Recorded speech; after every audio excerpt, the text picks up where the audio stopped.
السلام عليكم ورحمة الله وبركاته. سيدي ومسامح الجميل العسلية طالب الثانوية العامة ذو المستقبل الجميل دفعة 26. ويلكم باك ابو سيدي ابو سماح لي يونت 10. ركز بقى في الدرس اللي انا هقوله ده. الدرس ده جميل جدا جدا جدا، هو يعتبر طويل سيكا بس من اجمل الدروس اللي انا بحب اشرحها جدا. تمام؟ حاجة اسمها فيوتشر فورمز، يعني اشكال المستقبل. اشكال المستقبل كتير جدا، حوالي 6 7 8، بس هم ان شاء الله نختصرهم بحاجات بسيطة خالص. تمام؟ اولا كده عندنا حاجة اسمها ويل، ألف ب ويل. احنا بنستخدم حاجة اسمها ألف ب ويل، ناخدهم واحدة واحدة. احنا عندنا حاجة اسمها ويل. تمام؟ ويل دي بالبلدي كده احنا هنقول الحاجات بتاعتها وبعدين اقول لك ايه حاجات الامتحان من الاخر. ويل، ألف ب ويل دي اللي هي الاحتمال الضعيف او بنستخدمها لكذا حالة. رقم واحد، لما بنيجي نتكلم عن حقائق مستقبلية، يعني احداث ليس للفاعل او رغباتي او رضا داخل فيها. يعني ايه؟ من الاخر انت مالكش دخل فيها، بتاعت ربنا بقى. تمام؟ احمد will be 10 years old next April، يعني ايه؟ هو ترتيب زمني ماشي لوحده. يعني مثلا انا مواليد 2 8 93، فانا 2 8 هتم مثلا سنه مثلا 33 34 35 ايا كان يعني. تمام؟ فانا هتم السنه دي. فمعنى الكلام ده ايه؟ معناها ان انت في الوقت ده او الاسبوع الجاي ده عيد ميلاده هيتم 10 سنين. فاذا في اسمها ايه؟ تتابع زمني، اسمها حقيقه مستقبليه. يعني من الاخر لما تلاقي عيد ميلاد دي بتاعت امتحان، ادي الف ب كده بسم الله الرحمن الرحيم في ويل بتاعت امتحان. طيب تاني حاجه بسم الله الرحمن الرحيم بتاع امتحان في ويل، احنا بنتكلم في ويل. حاجه اسمها القرار السريع. يعني ايه قرار سريع؟ الجو برد، يا احمد حد يقفل الباب، انا اللي هقفل الباب ده، فده اسمه قرار السريع. عملت حاجه من غير ما تفكر، فانا اللي هفتح الباب، انا اللي هقفل الباب، انا اللي هفتح التكييف، انا اللي هطفي التكييف، انا اللي هولع النور، انا اللي هطفي النور. فده اسمه ايه؟ قرار سريع من غير ما تفكر. يعني the phone is ringing، التليفون بيرن، I will answer it، ده من غير ما حد يقول لك، انا اللي هقفل انا اللي هرد على التليفون. طيب تاني حاجه بقى والحاجات اللي جايه، عرض وطلب. عرض بتعرض على حد حاجه، بتقول له ايه؟ I will complete the report for you، يعني انا اللي هكملك الحاجه. I will help you، انا هساعدك.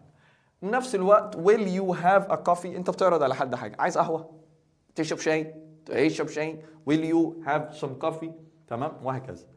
هنا بتطلب انت بقى اللي من حد، هنا انت بتعرض، هنا طلب. يعني will you please bring the laptop in here، انت بتطلب ممكن لو سمحت تجيب اللابتوب، ممكن لو سمحت، انا بطلب منه.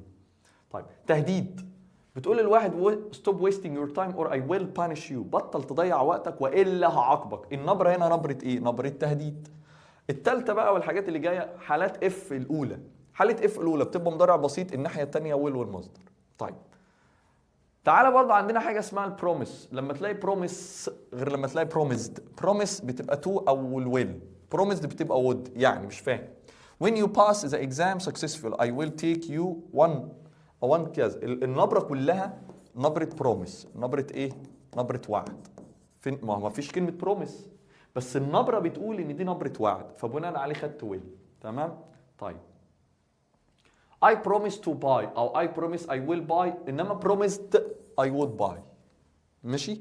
طيب سيبك من دي عشان دي بتعمل دربنتوكة كبيرة جدا ملهاش علاقة، لأن ساعات سينك بتاخد حاجات تانية هنعرفها دلوقتي ملهاش علاقة قوي. تعالى بقى لدي. دي أنا هشرحها لك بطريقة أبسط من الكتاب بكتير جدا، اللي هي إيه بقى؟ بص بسم الله. إحنا عندنا حاجة اسمها am is are going to، وعندنا في حاجة تانية اسمها am is are الفعل زائد ing. أنا هشرحها لك بطريقة تبسط لك الدنيا أبسط بكتير جدا من الكتاب. هل دي بتاعت امتحانات؟ يس، مليار في المية، مش مليون في المية، مليار في المية. طيب إيه الفرق بين am is are going to و am is are الفعل زائد ing؟ هقولها لك زي ما الكتاب قالها وأنت مش هتفهم حاجة، وبعدين هقولها لك بطريقة جينو. بص يا سيدي، الكتاب بيقول لك إيه؟ دي بنستخدمها لما يكون في حاجه اسمها نيه او قرار او تخطيط، انما هنا في ترتيب او تجهيز للحاجه. انت فهمت حاجه؟ ما فهمتش حاجه. فاحنا ممكن نعمل حركه صايعه قوي، ممكن نعمل هنا قلب، وممكن نعمل هنا صوره ايد، هي شبه رجل البطه بس ما علينا يعني. تمام؟ دي ايد بني ادم، بس دي ايد قزح ده ولا اسمه ايه؟ قزح سميح، ايد سميح الكلمه. يعني ايه القلب ده؟ هنا بنستخدم حاجه اسمها بلان، decide، intend. اتمنى من الله انت تعمل زي ما انا بعمل كده عشان تفهم. بلان يعني يخطط، ديسايد هنا يخطط، وهنا يقرر، وهنا ينوي. حلو. طب هنا بتلاقي حاجه اسمها ابو اللي جابوا اهله، ابوه، ابو اللي هي كلمه ايه؟ arrange، معناها يرتب، يرنب وارنب. prepare معناها يعد او يجهز. organize معناها ينظم. يعني برضه ما فهمتش يا جينو. بص يا سيدي، لما تلاقي نبرة الجملة فيها قلبه بيتحرك، يعني نوى، ينوي. هل لما حد بينوي يعمل حاجة هل هو بينفذ؟ ما بينفذش. ما بينفذ، نويت اذاكر قابلني، انت فاهم؟ يقرر، انا قررت ان انا يا جماعه ابقى مليونير. واحد قرر يبقى مليونير الصبح قال لك انا هبقى مليونير، بعدين نفذت ما عملتش حاجه، ما خدتش خطوه. انت انا نويت اطلع الاول على الجمهوريه، نويت، كلنا ناويين نطلع الاول على الجمهوريه، ماذا بعد؟ خلاص. انما هنا انت رتبت، بدات ترتب ايدك، تظبط ايدك، بدات تتحرك، جسمك بدا يتحرك، يرتب ويعد او ينظم. طيب ناخد مثال على الاثنين عشان تفهم الدنيا ونقارن الاثنين ببعض. قال لك مثلا ايه؟ I am going to travel to مثلا أسوان as it's، هنا كلمة ايه؟ I'm going to travel as it's planned، كما مخطط له. طيب جملة تانية، I am traveling تمام to أسوان as it's arranged. طيب تعال نفهم بقى الفرق بين الاثنين. اولا هنا انت في كلمه ايه؟ كلمه planned. طيب ما دام في كلمه planned يبقى في كلمه ايه؟ اهو am is are going to والمصدر. طيب هنا في كلمه ايه؟ arrange. ما دام لقينا كلمه arrange مش تلاقي كلمه ايه؟ am is are الفعل زائد ing. شفت الفرق؟ تمام. عشان هنا في كلمه plan am is are going to والمصدر، انما هنا arrange am is are الفعل زائد ing. طيب دي واحده، دي كده امتحان. قشطه. طيب تعالى بقى يلخبطك اكتر. الجمله دي يقول لك ايه؟ I am going to أسوان as it's arranged. الجمله دي صح ولا غلط؟ ها هسيبك ثانيتين تفكر. I'm going to أسوان as it's arranged. ها الجمله دي صح ولا غلط؟ يلا 1 2 3 4 5. طيب اللي قال الجمله دي صح فهو برنس، اللي قال الجمله دي غلط بص لها تاني. طيب اولا كده I am going to وده أسوان. ايه الفرق بين I am going to و I am going to؟ دي I am going to جه بعدها مصدر، انما I am going to بعدها مكان. يعني الجمله دي هيها الجمله دي. الله مش فاهم برضه يا جينو. بص يا حبيبي، اولا ناخدها، بص نشد خط كده. عندنا في فعل اسمه جو اهو، جو ممكن يبقى اساسي في الجمله معناها يذهب ويجي معناها مكان. جو تو سكول مثلا اهو، ده معناها مكان، يذهب الى المدرسه. فبناء عليه عايز اصرف جو تبقى جوينج اهو، جوينج تو سكول اهو، لانه ده فعل اساسي في الجمله. انما الثاني يعتبر مساعد. قلت لك ايه؟ جوينج تو جو او جوينج تو ترافل اهو، فبقى فعل مساعد جوينج تو والمصدر. انما هنا جوينج تو مكان. لو جوينج تو مكان ففعل اساسي في الجمله، جوينج تو والمصدر فهو فعل مساعد. يعني لو جوينج تو مكان يبقى معناها arrange، يبقى فعل مضارع مستمر. انما هنا جوينج تو والمصدر يبقى احنا اللي قصدنا عليه. تاني الفرق بين دي ودي فرق كبير جدا. هنا جوينج تو والمصدر، فهنا I am going to مصدر، فخدنا بلاند عشان ايه؟ حركنا قلبنا. انما هنا I'm going to مكان، ما هو جوينج تو والمكان بقى على طول، انا ذاهب الى اسوان. انما الثانيه سوف اذهب الى اسوان، ده فرق كبير جدا. تمام، افهم بس بالراحه كده. انما هنا ده مضارع مستمر، افهمها لك اسهل. ايه المضارع المستمر؟ am is are الفعل زائد ing لانه فعل اساسي. طيب فعل ترافل يعني ايه؟ يسافر، فحطيت له traveling اهو. am is are الفعل زائد ing، travel حطيت له travel. فجو لما يبقى فعل اساسي في الجمله فبقول going اهو، حطيت له اهو going لانه اساسي في الجمله اللي هو ده فبقى اساسي في الجمله. تمام. طيب كده انت عرفت الفرق بين الاثنين، لخصتها لك بطريقه ابسط مما تتخيل عشان دماغك ما تتشتتش في الكتاب. اهو بص، بلان، انتند اهو، حط قلب وحط ضحك على الشبابيك اللي نفسك فيه اهو. وده اللي احنا لخصت لك في كلمتين. طيب عندنا حاجه تانية. احنا كده قارنا بام از ار جوينج تو، ام از ار الفعل زائد ان جي. تعال نقارن بقى ويل وام از ار جوينج تو والمصدر. قال لك ايه؟ واللي دي توقعها بيكون بنسبه 30% مثلا، انما دي 70%. ليه؟ عشان انت دلوقتي دماغك هتشتت، هتقول لك ايه؟ توقع بدليل وتوقع بدون دليل. انا مش عايزك تحفظ، انا عايزك تفهم يعني ايه توقع بدليل وتوقع بدون دليل. انت مثلا شفت الجو مغيم، فالدليل القوي انها ممكن تمطر. هل ما تمطرش؟ طبعا ممكن ما تمطرش عادي جدا، بس الدليل الاقوى انها تمطر، ف 70%. لان ما فيش حاجه بتحصل مليون في الميه ان انت بتتوقع الحاجه هتحصل مليون في الميه. تمام؟ هنا توقعك ضعيف، شايف السماء صافيه فبتقول احتمال تمطر، لان انت في الشتاء، انت دلوقتي في الشتاء فبتقول احتمال تمطر. انت مثلا قاعد في الشتاء فبتقول احتمال تمطر، احتمال بكره تمطر، الله اعلم. فاهم؟ انما انت عندك الدنيا مغيمه ومش عارف ايه. بلاش دي. دخلت مثلا اتوبيس فلقيت الناس كلها واقفه، فقلت ده صعب جدا ان انا الاقي كرسي فاضي. واحد اقول لي طب ممكن واحد يبقى مثلا نازل المحطه اللي جايه وانا اقعد مكان. حصل. تمام؟ توقعك هنا قوي ان انت ما تلاقيش مكان، بس ممكن تلاقي مكان، بس احتمال ان انت تلاقي مكان احتمال ضعيف. انما العكس، انت دخلت لقيت الاتوبيس فاضي. فاهم حاجه؟ ده العكس. فاهم؟ فانت عشان تريح دماغك، التوقع احنا بنقول توقع بدليل وتوقع بدون دليل. توقع بدليل بيبقى بنسبه كبيره، توقع بدون دليل ان الحاجه دي ممكن ما تحصلش بنسبه ثانيه. حاجه كمان بنستخدمها مع حاجه بسيطه قوي، اللي هي ايه بقى؟ انا دلوقتي بتكلم على مثلا المهاره الشخصيه، الصفه الشخصيه ليست دليل قوي على حدوث الحدث. يعني ربنا خلقني دلوقتي خلقني ان انا ابقى مثلا ذكي جدا. مش معنى ان انا ذكي جدا لازم اطلع الاول على المدرسه، لا، انا صفه شخصيه ربنا خلقني بيها، فساعتها بنختار. لما صفه شخصيه بنختار ويل. هفهمها لك بمثال احسن عشان دماغك ما تركبش. طيب تعال ناخدهم واحده واحده. احنا دلوقتي خلصنا دي ام از ار جوينج تو، ام از ار فعل زي ده نجي، اتفقنا اهو النيه والكلام ده كله. بص بقى، decide with intention وميد اب اللي هو الايه؟ النيه. طيب هنا اهو look those clouds it's going to rain. ليه؟ توقعك هنا 70%. الصفات الشخصيه لا تعد دليلا قوي، نستخدم ويل. هي دي اللي انا قصدي عليها. يعني ايه؟ ملك will pass her exam she is clever student. هنا صفه شخصيه ربنا خلقها ذكيه، بس هنا will. ليه ما قلتش is going to؟ ما هي ذكيه وكل حاجه، بس الذكاء ملوش علاقه بالمذاكره. ممكن يكون ذكي جدا وطول النهار قاعد على القهوه، ذكي جدا وبيلعب كمبيوتر، ذكي جدا وما عمره ما فتح كتاب، بس في فرق كبير جدا بين الذكاء والمذاكره. انما لو انا قلت العكس، انا قلت ايه بقى؟ بص هنا محمد looks exhausted، هنا باين عليه قوي ان هو تعبان. I think he is going to sleep، شكله هينام. ليه بقى؟ باين عليه قوي ان هو تعبان. طيب ياسمين and her husband both have given green eyes so their baby will give. هنا برضو مش حاجة أصلية. ليه؟ الاتنين عندهم عينيهم خضرة، مش لازم ابني يطلع عينه خضرة، صح؟ تمام؟ هنا will have برضو. ليه؟ ما توقع ضعيف، ده مش قوي. انما مثلا واحده بطنها بص ماشيه عامله كده، فدي توقع مليون في الميه. ده جوينج تو، هتولد، مش ويل، هتولد. انا نهزر. طيب نفس الحوار برضه اهو.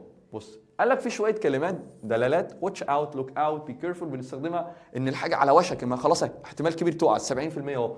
واتش اوت، يو ار جوينج تو فول، خلي بالك انت ممكن تقع، خلي بالك. بس ممكن يقع ما يقعش، ممكن ما يقعش عادي جدا. طيب واتش اوت اور يو ويل. بص بقى الفرق بين الاثنين. واتش اوت على طول ايه على طول دي، واتش اوت على طول جوينج تو، انما واتش اوت اور تبقى ويل. خلي بالك والا سوف، والا خلي بالك والا. تمام؟ طيب هنا بقى عندنا بقى احنا كده ايه؟ خدنا دول وعرفنا الصفه الشخصيه والحاجات دي كلها. برضه يا جينو ما فهمتش الحته دي. يعني ايه الصفه الشخصيه؟ اعكس معايا. لو انا قلت لك مثلا ملك اهو، ملك studies well، بتذاكر كويس جدا، يبقى she is going to pass the exam. ليه بقى؟ لان انت ملك بتذاكر كويس جدا، عندك حاجه مهاره بتعملها، بتذاكر كويس جدا، فده انها تعدي الامتحان. توقع كبير جدا انها تعدي الامتحان. انما ملك ذكيه بس ما بتذاكرش، هي ويل ممكن تعدي الامتحان. شفت الفرق؟ عايزك تصلي على النبي في قلبك كده وتهدى شويه، تقوم تعمل لك كوبايه قهوه او اي حاجه عشان تكمل الدرس ده، لان الدرس ده جميل وخفيف وانا بحبه. هو مش تقيل بس انا بحبه.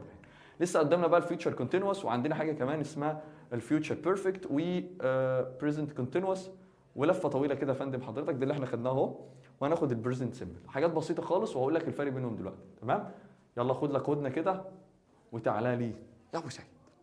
بص بقى يا سيدي، عندنا في حاجه اسمها المستقبل المستمر. المستقبل المستمر ده بيتكون من حاجه اسمها ويل بي زائد الفعل زائد ان جي. طيب مش فاهم يا جينو تقصد ايه يعني ويل بي زائد الفعل زائد ان جي؟ بص يعني ايه مستقبل مستمر اصلا؟ يعني مثلا حاجه احنا النهارده مثلا اليوم اهو وهنا بكره، تمام اهو. طيب في بكره ده من الساعه كذا للساعه كذا هيحصل اكشن. فاذا دلوقتي اللقطه الصغنونه دي فيها استمراريه في الوقت ده من الوقت ده. النهارده مثلا اهو، بكره مثلا من الساعه 10 الصبح للساعه 3 العصر انا هكون مثلا بعمل حاجه. فاذا الوقت ده حصل فيه ايه؟ استمراريه، يعني حاجه وقت معين، بيريود معين، فتره معينه. فقلنا ايه؟ مثلا عمر will be watching a football match at 9 tomorrow، الساعه 9 بكره.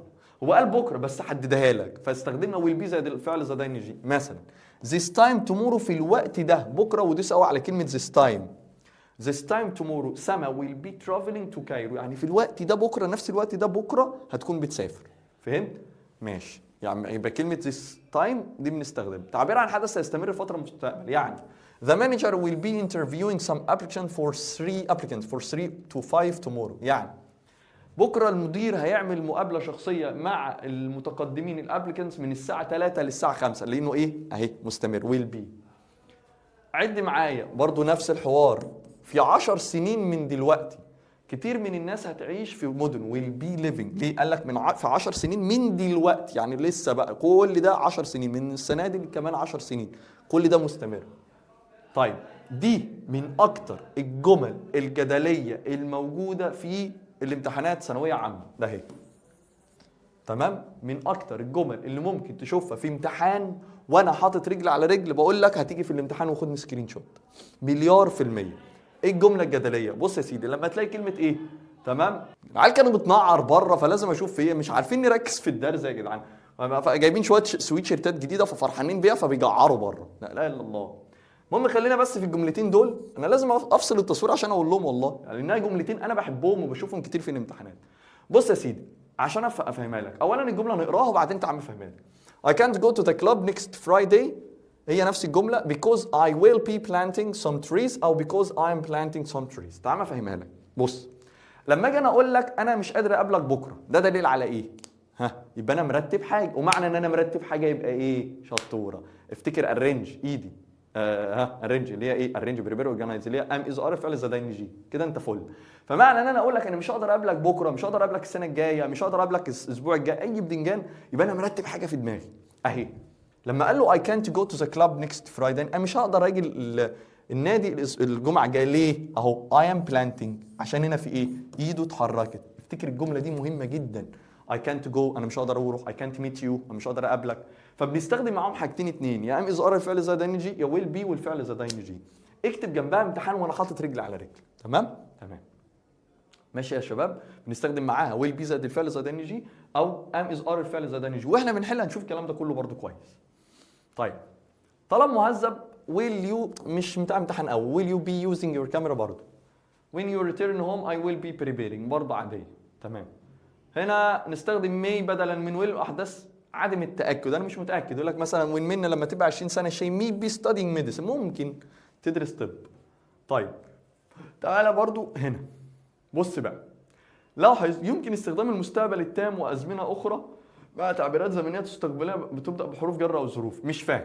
This time tomorrow في الوقت ده بكره I will have written، أو this time tomorrow I will be writing، أو this time tomorrow I will write. الله، مش فاهم أي حاجة، مش فاهم أي حاجة. بص أفهمك الفرق بين التلاتة. أولاً يعني إيه مستقبل تام؟ النهارده اليوم وده بكره. كلمة مستقبل تام يعني هيجي في الوقت ده ويتم. يعني مثلا الراجل يقول لك فوت علينا بكره هخلص لك الساعه، فوت علينا بكره هكون ظبطت لك الفستان بتاعي، فوت علينا بكره هتلاقي كل حاجه اتظبط. فهو قال لك حدد لك وقت معين فالموضوع تم. يبقى المستقبل التام بيتكون من ايه؟ will have زائد التصريف الثالث. هو يقصد ايه في الجمله الثانيه الاولانيه قصدي؟ قال لك في الوقت ده بكره I will have written this report. ده معناه ان فعلا هيكون خلص الريبورت خالص لانه الموضوع تم، مستقبل تام. طب ممكن تيجي في الامتحان بصيغه تانية في المستقبل التام. قال لك ممكن نقول باي زائد مده قادمه وانا حاطط رجل على رجل ويل هاف والتصريف الثالث اهو. ويل هاف زائد التصريف الثالث، ده اسمه المستقبل التام. تمام؟ طيب يعني مثلا يقول لك ايه؟ باي تومورو اهو. مثلا يجي يقول لك برضو مثلا يجي يقول لك ايه؟ باي تومورو بحلول الغد I will have done my work. تمام، بحلول الغد انا سوف اتمم عملي. لو عايز ابناء للمجهول اقول ايه؟ by tomorrow، بحلول الغد. my work عملي will have been done، سوف ايه؟ يتمم. ده المبني المجهول. يبقى عرفنا المستقبل التام يتكون من ايه؟ will have زائد التصريف الثالث اهو. لو مبني المجهول تبقى will have been زائد التصريف الثالث اهو، will have been زائد التصريف الثالث اهو. ماشي؟ ده اسمه المستقبل التام. يعني ايه؟ يعني مثلا اهو في نقطة معينة كده اهو انا الموضوع بيتم فيها، خلص. طيب تعالى بس نكمل كده مع بعض. طيب فهنا ده الفرق. طب من لما اجي اقول لك this time tomorrow I will be writing، معناه انا ساكون مستمر لسه في كتابة الايه؟ الريبورت. طيب لما اقول لك this time tomorrow I will write، انا بقى بحلني هبقى اكتبه يلا كده، فاهم؟ طيب تعالى بقى للمضارع المستمر. ده احنا قلناه اللي هو ايه؟ arrange prepare organize، ان انا بحرك ايه؟ بحرك رجل البطه دي اهو، خلاص تمام اهو. my sister is greeting Mary tomorrow، ليه؟ لانها محضره كل حاجه. we are meeting، ليه؟ عندنا كل حاجه مترتبه، كل حاجه مترتبه. البريزنت سيمبل عطسه ما بيقولوا كده، عطسه ونفه زي ما بيقولوا. بنستخدمه ليه؟ بنستخدمه في حاجه عبيطه قوي، في الجداول، في الحاجه المجدوله. ما نقولش، انا بحب اقولها مثلا لجدول، ما بحبش اقول ايه؟ بص لجدول، وفقا لجدول. تمام، يعني ايه لجدول؟ مثلا بقول لك الطياره بكره هتمشي الساعه 7:30 ليفز.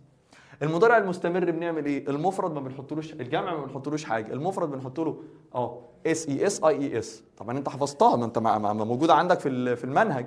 ارجع لحصه المضارع البسيط، احنا هنهزر ولا ايه؟ تمام اهو. الفعل المفرد بنحط له SES IES، وهنا دونت ودازنت مش محتاجه شرح، انت لازم ترجع للاول المضارع البسيط. طيب يعني مثلا يجي يقول لك ايه؟ the president is to visit America next Friday. ايه ده؟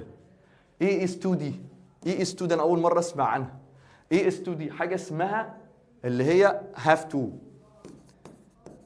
to اللي هي اسمها لو مفرد تبقى has to، مضطر اهو. ودي بتساوي am to is to are to، اللي هي بي دي اللي هي طالعه منها اما واذا وار وذا وير. ده تو معناها على وشك ان. مش هتلاقي كتير في الامتحانات. بي about to على وشك ان هو. look the train is about to، due to the flight is due to arrive، على احتمال. تمام، be sure certain the plan is to. هنا بقى جمله، ثانيه واحده كده، لا خلاص حل. هنا في جمله انا اهو في الحته ده اهي شفتها مره في امتحان. بيقول لك ايه؟ I think the film. هنا ساعتها مش هنقول I think the film، هنا ساعتها مش هنقول starts، هنقول will start. الله، طب ازاي يا جين will start مش المفروض starts؟ لا، ما عشان كلمة ايه؟ I think. انت داخل دلوقتي السينما فراح تجيب فشار، حلو الكلام، بس انت داخل السينما واحد بيقول لك هو الفيلم هيبدا كام؟ قلت له الفيلم starts at 7، هيبدا 7. طيب واحد انت داخل معدي في المول فلقيت ايه؟ الفشار ده عجبك، بس انت مش هتدخل السينما، فواحد بيسالك بيقول لك الفيلم هيبدا، قلت له والله I think the film will start. وصلت؟ المباشر والغير مباشر، اللي هو يعني ايه مباشر وغير مباشر؟ يا نهار ابيض يا مستر، رجعتني زمن ورا يا لهوي. والدرس ده ورايا. ايوه، ما انا قلت لك هو الدرس مش تقيل، هو الدرس عايز واحد مصحصح. بص يا باشا، دلوقتي انا هسالك سؤال غريب شويه. يعني ليه بنستخدم الكلام المباشر والكلام الغير مباشر؟ يعني ايه كلام مباشر الاول؟ كلام مباشر ان انا بقول لك انا اللي بكلمك انت، او الشخص بيكلم حد، يعني هم قصاد بعض يتكلموا مع بعض منه له، تمام. انما الغير مباشر حد بينقل الكلام على لسان حد. حلو، طب احنا بنستخدم الكلام الغير مباشر ليه بقى؟ فكر كده. هقول لك انا. طبعا انت قلت ايه؟ عشان ايه انقل الكلام على لسان حد. ايوه، بتنقله ليه؟ بننقل الكلام ده. هو مثلا فتنه، بنفتن خالته ام احمد اتطلقت فبنقول خالته ام احمد اتطلقت، ايه الحقيقه يا وليه ده خدت الحاجه بتاعتها؟ لا يا حبيبي، بنستخدمه عشان حاجه غريبه شويه، حاجه اسمها ان انا ابري ذمتي من الكلام. يعني ايه ابري ذمتي؟ ببرئ الذمه، يعني مش انا اللي اقول والله العظيم ما انا وربنا ما انا، فاهم؟ وفي نفس الوقت ما تقعش في حاجه اسمها البلاجريزم، اللي هي حفظ حقوق الملكيه او السرقه الادبيه. بمعنى لو انا طلعت وقلت يا جماعه تمام، يعني استغفر الله العظيم، مش طبعا مش انا اللي اقول الكلام ده، استغفر الله العظيم يا جماعه انا الله، استغفر الله العظيم. فاكر ان انا قلتها؟ لا مش انا، استغفر الله العظيم. بس نسيت اقول في الاول فرعون قال انا الله. شفت انا الدنيا باظت صح؟ ليه بقى؟ لان فرعون زمان لما ابليس قال له اكفر بربنا، راح فرعون قال ايه؟ انا الله. انت فاهم ازاي؟ راح ابليس باصص له قال له انت متخلف يالا، ده اذا كان انا نفسي مؤمن بوجود ربنا، انت متخلف يالا. فاهم ازاي؟ فتخيل مثلا حد قال جمله ونسي يقول ده فلان قال كذا، ايه اللي هيحصل؟ ده هتبقى مصيبه كبيره في الكون، عشان نسي يقول ان فرعون قال انا الله مثلا. تمام؟ فلازم تقول الشخص اللي قال الكلام ده مين، وفي نفس الوقت تقول لا مش انا اللي قلت الكلام. فانت من الاخر بتعمل ايه؟ بتبري ذمتك. يعني الكلام المباشر غير مباشر ان انا لا والله مش انا اللي قلت الكلام ده. زي داروين لما قال لك ان الانسان اصله ايه؟ ايوه اصوله الجينيه اصله قرد. فقال لك لو انا طلعت قلت ان الانسان اصله قرد، فالناس هتقول لي انت مجنون. ليه؟ لان انا وحرامي ليه؟ لان اللي قال الكلام ده داروين مش انت. حلو الكلام. لو انا رحت واخد حاجه من كوتيشن مثلا من كبير قوي زي شكسبير قال لك ايه؟ بي اور نوت تو بي، وقلت انا اللي قايلها، يقولوا لي انت كذاب. ليه؟ لان شكسبير اللي قالها. فاذا ده اسمه ايه؟ حفظ حقوق الملكيه، او حقوق حفظ اللي هي الحقوق الملكيه. ماشي تمام. طيب احنا عندنا بقى في المباشر غير مباشر كم جمله؟ عد معايا. عندنا 3 جمل. جمله حاجه اسمها جمله خبريه، وجمله امريه، وجمله استفهاميه. حلو ماشي. كل واحده هناخدها بتمعن وبهدوء ان شاء الله. طيب جمله خبريه وامريه واستفهاميه. يعني ايه جمله خبريه؟ خبريه اللي هو كلام عادي، خد ودي بشكل ودي. يعني ايه خد ودي بشكل ودي؟ ده بيتكلم مع ده وتيك ويك ويك، وده هزار ومش عارف ايه. ده خالة ام احمد راحت مش عارف عملت ايه، وخالة ام سماح راحت مش عارف. اسكتي يا وليه، ده احنا الصبح ان شاء الله هنروح مصيف سوا، ده احنا رايحين مولد سيدي مولد سيدي ابو محمود. فاهم؟ فاحنا ايه؟ بننقل كلام على لسان كلام حد، كلام خبري، كلام عادي. قشطه. طيب الجمله الامريه والكلام بيحلو. ورحت واحده قالت لي ايه؟ ما تقومي يا وليه، ده ام احمد قالت لي يا اختي ابقي اعملي كده مع جوزك. فهي ايه؟ امرتني او قالت لي اعملي او ما تعملش، اعمل وما تعملش. فده كلام الامري. طيب الجمله الاستفهاميه سالت ايه؟ وانت بعد ما عملت كده ايه اللي حصل؟ خدت بالك؟ انا استفهمت. فاذا الجمله الخبريه كلام عادي، كلام خبري بيحصل، خد ودي بشكل ودي، كلام عادي خالص. الجمله الامريه بتبقى اعمل او ما تعملش. تمام. الجمله الاستفهاميه قدامك طريقين، يا بتبقى باداه استفهام، يا بتبقى باداه، كل ده ناخده ان شاء الله بالتفصيل، اداه استفهام او هل. اداه استفهام اللي هي WH question، لماذا، ماذا، اين. فاهم ازاي؟ انما هل عاديه. كل ده بالتفصيل هناخده. اتفقنا؟ طيب بعد كده عندنا في حاجه اسمها فعل القول. ايه فعل القول ده؟ اللي هو قال لي، قلت له، قالوا له، قلنا لهم. فاهم ازاي؟ فعل القول في الجمله الخبريه. تعال نبدا بسم الله الرحمن الرحيم بالجمله الايه؟ الخبريه. انت عارف الفرشه اللي انا فرشتها لك في الاول دي هتسهل عليك حاجات كتير قوي. تمام. خبريه. اولا كده احنا عندنا فعل القول اسمه سي، يتحول لحاجه اسمها سي. هنفهم كل حاجه بالتفصيل، اصبر. سيز يتحول لحاجه اسمها سيز. طيب سيد هيتحول لسيد. طيب say to هيتحول لحاجه اسمها tell. طيب says to يتحول ل tells. طيب said to يتحول لحاجه اسمها told. طيب احنا اولا كده هنعملهم ايه؟ هنعملهم شقين. نعمل ده لوحده كده اهو، وده كده. تمام. طيب ده كده لا يوجد مفعول، لا يوجد مفعول، وهنا يوجد مفعول. يعني ايه يوجد مفعول؟ هفهمها لك. يعني مثلا اقول لك ايه؟ يبقى احمد قال في المطلق، او محمد بيقول. تمام. انما هنا احمد قال لمحمد، محمد قال لمحمود، ام احمد قالت لام عبير. فاهم ازاي؟ خالته ام سماح قالت لخالته ام جلامبو. فاهم؟ ده قال لده، فهنا بيبقى فيه مفعول. قشطه. طيب سيب دي دلوقتي عشان لها ايه؟ حاجه طويله. طيب بسم الله الرحمن الرحيم. بص يا باشا معايا. طيب اولا كده احنا عندنا في الجمله الخبريه، احنا لما بنيجي نحول كلام مباشر لكلام غير مباشر ايه اللي بيحصل؟ حاجات كتير بتحصل. عد معايا. ايه الاساس؟ ان بنسبه كبيره جدا ان اول حاجه بتتغير الضمير. يعني مثلا جينو بيقول لاحمد. تمام. جينو بيقول لاحمد هات لي كوبايه ميه، او مثلا ما تدخلش ما تحضرليش ولا محاضره تاني. فاهم ازاي؟ جينو اللي بيقول لمحمد. حلو. او جينو قال انا نويت ان شاء الله اوزع مش عارف ايه وهبسط الدنيا وهنعمل فانا اللي قلت. طيب لما حضرتك تيجي تنقل الكلام على لساني انا، هتقول انا اللي قلت اللي هو انت. يعني هتقول مثلا انا اللي قلت ولا هو قال عليا انا؟ يعني هتقول ايه؟ هو قال. يعني انت نقلت الكلام مثلا على لسان باباك، هتقول انا ولا هو؟ لا هتقول هو اللي هو باباك يعني. تمام. فاذا انا هقول حاجه بنحولها ايه؟ شطوره الضمير. تسلم. تاني حاجه بنسبه كبيره، مش بنسبه 100% طبعا، بنسبه كبيره بنحول الازمنه. يعني ايه؟ يعني انا دلوقتي مثلا قلت للشباب عندي يلا يا رجاله ان شاء الله باذن الله يوم السبت الجاي باذنك انت يا رب مثلا هنسافر اسكندريه نقضي يوم سوا. حلو الكلام. طيب طب تعالى مثلا هنسافر السبت الجاي وبلاش السبت الجاي. طيب قلت لهم هنسافر بكره. حلو. فكان اللي موجود هنا 2 مثلا، فخلاص اللي كانوا الاثنين اللي موجودين جم اللي معاه الرحله. حلو.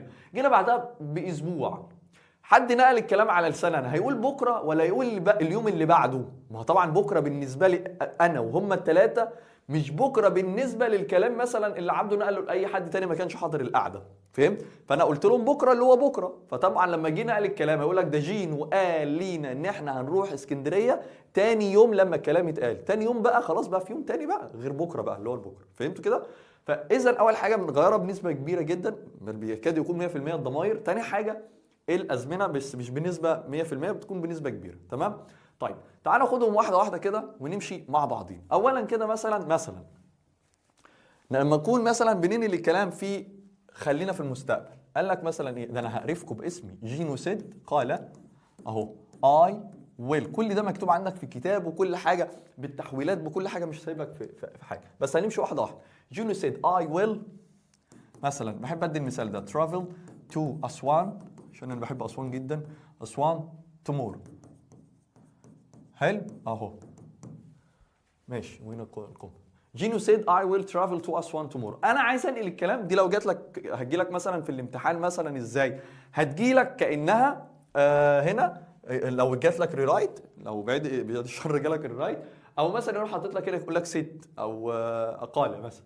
تمام؟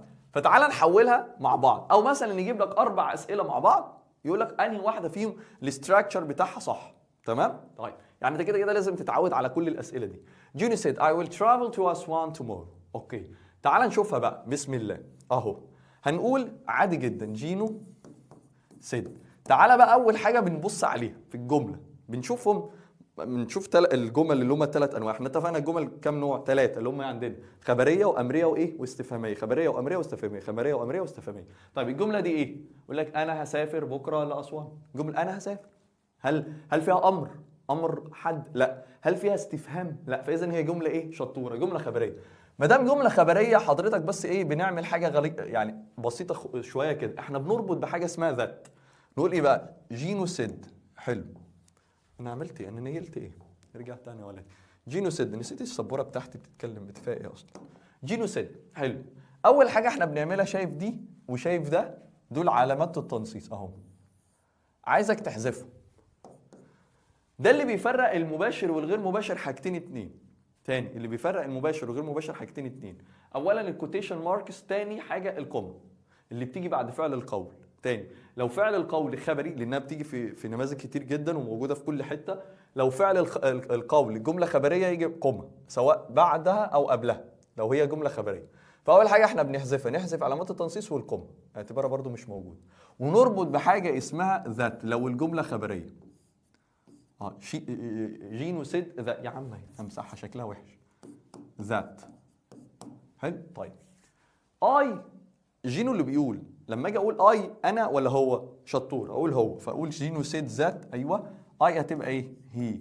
طيب ويل هتبقى ايه؟ ما هو ويل دي بقى خلاص ما بقتش ويل، سوف ننزلها درجه هتبقى ايه؟ وود. كل التحويلات عندك طبعا كده ايه؟ كده ترافل زي ما هي. ليه؟ ما هي بيجي بعدها يا ابني المصدر اللي هي الافعال الناقصه كده بيجي بعدها المصدر. تمام؟ والترافل. طيب نكمل جملتنا عادي جدا. ما هي اسوان، هي اسوان سبحان الله، هيسافر بلد تانية اسوان. تومورو دي بقى لما اجي اقول هقول بكره ولا اليوم اللي بعده؟ صح. فانت قدامك في كذا تحويل. هنقول ممكن نقول يا اما نقول the following day. تمام؟ قلب دي لوحدها بعيده شويه. the following day.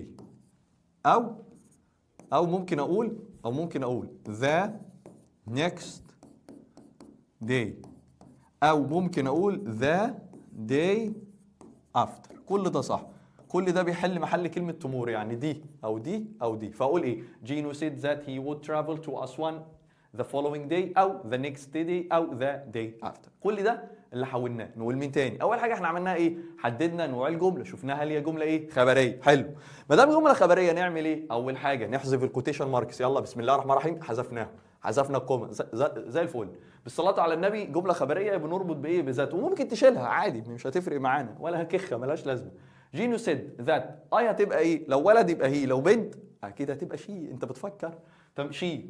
ويل تبقى وود. ترافل عادي تو اسوان. تومورو تبقى ايه؟ ذا فولوينج داي او ذا داي افتر او ذا نيكست داي. امان يابا، امين يا ابو شي. ندخل على جمله مثلا في الماضي. بص يا ولدي، يقول لك ايه؟ الحاج جينو اللي هو جينو سيد قال كما I مثلا went to أسوان.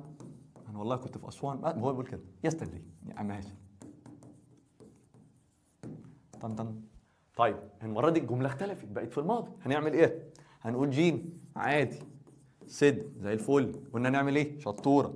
بنحذف دول كوتيشن ماركس ما لهمش لازمه. دلوقتي لما بنيجي نحولهم من مباشر غير مباشر شيلهم، ما لهمش لازمه. طيب اربط بكلمه ايه؟ ذات. طيب اي تبقى ايه؟ هي. حلو. وينت قلنا انا واقفه. اقول وينتد. هو في حاجه اسمها وينتد يهطل؟ تمام. جو وينت التصريف الثالث ايه؟ جون. طيب احنا بنعمل ايه؟ بننزل درجه. المضارع بيبقى ماضي. حلو. والماضي يبقى ماضي تاني. المضارع ماضي والماضي ماضي تام. هو الماضي التام هاد والتصريف التالت. فنقول هنا، هنقول هنا بقى had gone عادي بقى. كمل جملتك تو أسوان. ايوه. يسترداي هتبقى ايه؟ اقول يسترداي برضه امبارح. ما احنا امبارح بقى ما بقاش امبارح. هقول لك هو لسه سافر. انا قلت انا سافرت امبارح. هقول هو سافر امبارح ولا اليوم اللي قبله؟ اليوم اللي قبله. هتبقى ايه بقى؟ عد معايا. ممكن نقول اهو the day before. اهو هو بيكتب لوحده الوان لوحده. ده سحر لوحده. the day before او the previous day. اهو the day before او the previous day. تمام؟ ماشي.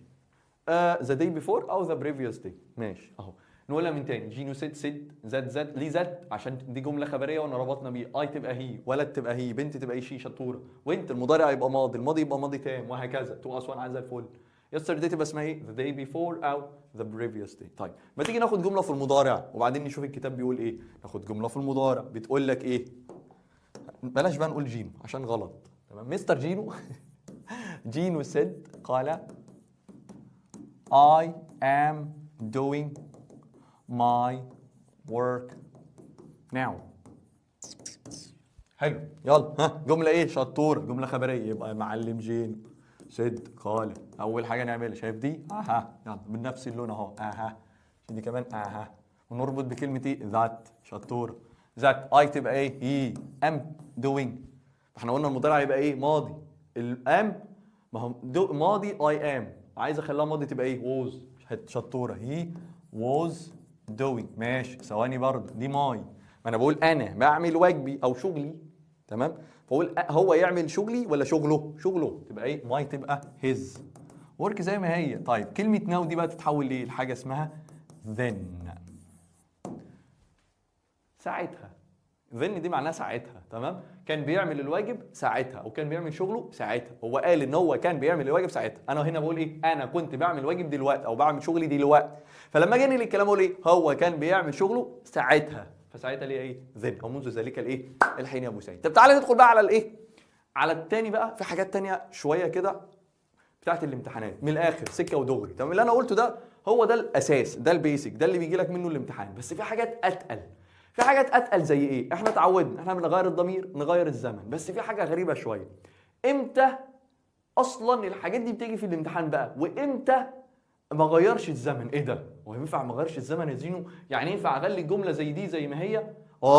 في كذا حاله، حالات كتير جدا. تعالى بقى اقولهم لك واحده واحده. بص بقى يا سيدي. اولا كده كل ده اهو احنا قلناه. بس احنا عندنا بقى تمام. بسم الله الرحمن الرحيم. تمام. بسم الله اهو ده كل ده انا قلته لك. التحويلات اهي. تحويلات الضمائر كل ده مكتوب عندك والدنيا زي الفل. تحويلات الضمائر مع الممارسه كل حاجه هتبقى معاك زي الفل. طيب تعالى بقى. طيب هنا بقى بيحصل ايه؟ تختلف بعض ظروف الزمان من الكلام المباشر غير مباشر. يعني ايه؟ ذيس تبقى ذوس، ذيس تبقى ذات. تمام. ده تبقى ده كده. تمام. ناو اهي الازمنه. tonight that night وهكذا. today we that day. ماشي. تعالى بقى ماشي كل ده ماشي. تعالى بقى ايه نقول امتى. لا ده كله عادي جدا. امتى كل ده؟ طيب ماشي. بسم الله. اول حاجه كده يمكن ان يبقى الماضي البسيط كما هو من اول هنا بقى كده. دي كده الازمنه تفضل زي ما هي. يمكن ان يبقى الماضي البسيط كما هو بشرط الا يؤدي الى غموض في المعنى. يعني ايه؟ she said that ممكن نقول he arrived او had arrived on Friday. ماشي؟ وصل يوم الجمعه خلاص. مش يعني ايه غموض في المعنى؟ ما يكملش يعني ما قالش بقى ده حصل وسوى وعملنا طيب. تاني حاجه تحويلات الفعل الناقص must في الكلام الغير مباشر. لو must معناها قانون والزام وضروره وعشم والحاجات دي كلها بتفضل زي ما هي. ليه؟ must تبقى must. تمام؟ انما لو must معناها مضطر الى تاني بص الفرق بين هنا driver must hold a driving license. هنا معناه لازم يبقى معاهم رخصه. لازم مش مضطرين. الفرق بين ان انت تبقى لازم عندك فساعتها تبقى must زي ما هي. طب هل دي بتيجي في امتحانات؟ انا بقول لك لا صدقني لا. بس عادي بناخدها برضه في الاعتبار. you must call me هنا بقى اهو the manager now. هنا بقى بص تتحول must ل had to لما تدل على ضروره في المضارع. شفت الفرق بين دي ودي؟ هنا مش ضروره. هنا في معناه انت لازم في قانون حاجه لازم تعملها. السواق لازم يبقى معاه رخصه ما فيهاش هزار. انما هنا مش شرط ان انا لازم اتصل بالمدير دلوقتي والا لا. فده مضطر. فهنا ساعتها ماست تتحول لهاد تو وناو هتبقى باي ذن. تمام خلاص او زين. طيب العكس بقى ماست تتحول لوود هاف تو لو اضطرار في المستقبل. نقوله من تاني عشان ما تتوهش. ماست تبقى زي ما هي لو بنتكلم عن قانون. ماست تتحول لحاجه اسمها هاد تو لو مضطر في المضارع. ما احنا بننزل درجه. ماست تتحول لوود هاف تو لو مضطر في المستقبل. زي ايه؟ I must return home next month. طب انا اعرف منين انها اضطرار في المضارع ولا اضطرار في المستقبل ولا اعرف منين انها قانون؟ حاجه عبيطه قوي. قانون حاجه جمله زي دي هل فيها اضطرار؟ هل فيها اضطرار في مضارع ولا اضطرار في الماضي؟ جمله عامه ان اي سواق سواء النهارده بكره بعده لازم يبقى معاه الرخصه عشان يبقى يسوق العربيه. فده كده فكده قانون. طيب هنا في كلمه ناو وهنا في ماست فده اضطرار في الايه؟ في المضارع. طيب هنا في كلمه next month الشهر الجاي فهنا اضطرار فين؟ في المستقبل وهكذا. طيب بسم الله. هنا بقى الحاجات دي مهمه جدا. لا يوجد الا ازمنه الماضي التام والتام المستمر التحويل. يعني ايه الماضي التام؟ اللي هو هاد اهو زائد التصريف الثالث. او ماضي التام المستمر اللي هو هاد بن والفعل زائد اي ان جي. دول ما بيتحولوش ما ينفعش ان نحوله. يعني هاد تبقى هاد والتصريف الثالث هاد التصريف الثالث. هاد بن والفعل زائد ان جي. هاد بن والفعل زائد ان جي. طيب دي تريكايه مهمه جدا. تمام. ودي تخليك حته ادفانسد ليك انت حته لدماغك انت كويسه يعني. بيقول لك ايه؟ would could might should would rather had better. بص لا يوجد تحويل صيغه الماضي من افعال الناقصه. يعني ايه؟ يعني افعال الناقصه اللي هي would she should study. هنا ما ينفعش اقول الماضي من should دي هتفضل زي ما هي would هتفضل would could might would rather had better. طيب هنا دي تعالى ما افهمها لك بكل هدوء. يبقى الماضي البسيط كما هو بعد التعبيرات التاليه. كل ده على فكره فرشه بنفرش لحاجات ما بتجيش كتير في الامتحانات. انا بقول لك وشوف اي امتحانات هتلاقي عمرها ما بتيجي حاجات زي دي. تمام. بتبقى ضعيفه جدا وفين وفين على ما بتحصل. تمام. انما اللي بتيجي قوي وجديده قوي حاجه مثلا زي دي واللي جاي. بس اللي جايه لها حته ايه؟ تغييرات الزمن اللي انا هقولها لك دي عاديه. انا اللي بقول لك والله عاديه بس انا اقولها لك برضه عشان يعني ما ينفعش ان احنا نعدي حاجه. تمام. عشان ايه؟ ما يبقاش في حاجه في نفسك خالص. if would rather و I wish و it's time. يعني ايه؟ بص يا سيدي هفهمها لك بكل هدوء. هنا دلوقتي لما تلاقي واحده من دول جت في الجمله. تمام. يبقى الماضي بسيط جت في الجمله بس ما فيش حاجه تدل على ماضي ساعتها سيبها زي ما هي. مش فاهم حاجه. بص it's time you went home. طيب احنا عندنا في حاجه اسمها بص في عندنا حاجه اسمها it's خدناها في الماضي البسيط it's time زائد فاعل زائد ماضي بسيط. بس نكتب هنا بين قوسين كده إن لم يوجد أي حاجة تدل على الماضي. يعني مثلا أقول لك إيه؟ ناخد مثال عليه أهو. مثلا لك إيه؟ it's time أنا زهقت من جينو. it's time جينو came to the party. حلو. في حاجة قالت yesterday ما قالش. قال لك ده الوقت اللي كان المفروض يجي فيه جينو للحفل. قال امبارح، قال حاجه تدل على الماضي في جمله هنا بعد بارتي مثلا يسترداي ده اي بدنجان اجو اي حاجه ما قالش. طيب الجمله الثانيه بقى نفس دي بس هتبقى حاجه اسمها اتس تايم زائد فاعل زائد مش ماضي بسيط بقى هاد زائد التصريف الثالث بس لازم ذكر علامه للماضي. مش فاهم حاجه يعني مثلا لك ايه اتس تايم جينو اتس تايم جينو فعلا صح جينو had bought the car مثلا. بص بقى yesterday. اللي انا عايز اوصله لك ان في كلمه ايه اتس تايم وهنا في كلمه ايه اتس تايم وهنا في فاعل وهنا في فاعل بس هنا في ماضي بسيط وفي هنا ماضي تام. ليه بقى؟ عشان هنا مفيش حاجه تدل على الماضي وهنا في حاجه تدل على الماضي. طيب لما قال لك بقى لما تلاقي اتس تايم او اي حاجه من الاربعه الموجودين دول اللي هم دول هنا بقى اهو اتس تايم فاعل ماضي بسيط في حاجه هنا تدل ان طارق قال امبارح اول امبارح ما تكفيش كده. فساعتها الماضي البسيط هيفضل زي ما هو. بص ماضي بسيط زي ما هو. لو واحده من دول اهو لا نكتب جنبها كده لا يوجد علامه للماضي. علامه للماضي زي مثلا كلمه yesterday والحاجات دي كلها. فدي مهمه جدا لو جات لك في امتحان يبقى انت ايه يبقى انت الوحيد اللي عرفتها كده تركها من بين السطور مش اي حد هيقولها لك. طيب تبقى used to الدالة على العادة دون تحويل. يعني ايه؟ I used to get up late. قال واحد بيقول انا كنت متعود اصحى متأخر. تمام؟ فهي اهو used to get up late هي used to عادي جدا. طيب دي بقى دي مهمة فوق مما تتخيل. هنا بقى من اول كده التقيل بقى. دي كده امتحان اهو امتحان وش. دي كده 100% امتحان وش. لا نغير الزمن عند وجود حقيقة مثبتة أو حقيقة علمية. يعني المدرس قال لنا والله قال لنا إن the largest man made مثلا أهي ليك أحمد is the largest man made lake مثلا. بلاش دي. الشمس نجم. خلاص الشمس نجم. تمام؟ هتيجي بالليل تبقى كومبارس؟ أكيد نجم طول عمرها. طيب الأرض كوكب. امبارح كوكب بكره كوكب الى ان تقوم القيامه كوكب سبحان الله. فاذا هي حقيقه. اقول لك ايه earth او the earth is a planet is. لو جيت انقل الكلام اقول was لا كانت ودلوقتي بقت ايه مش كوكب بقت كوكب الشرق ام كلثوم لا مش هتبقى زي ما هي لا فلازم تبقى زي ما هي is تبقى is ما ينفعش تبقى was. يعني عند وجود حقيقه لا اهو ما بتتغير فساعتها نبقى ايه is تبقى is ما ينفعش تبقى was. طيب هنا بقى ما تتغيرش لو كان.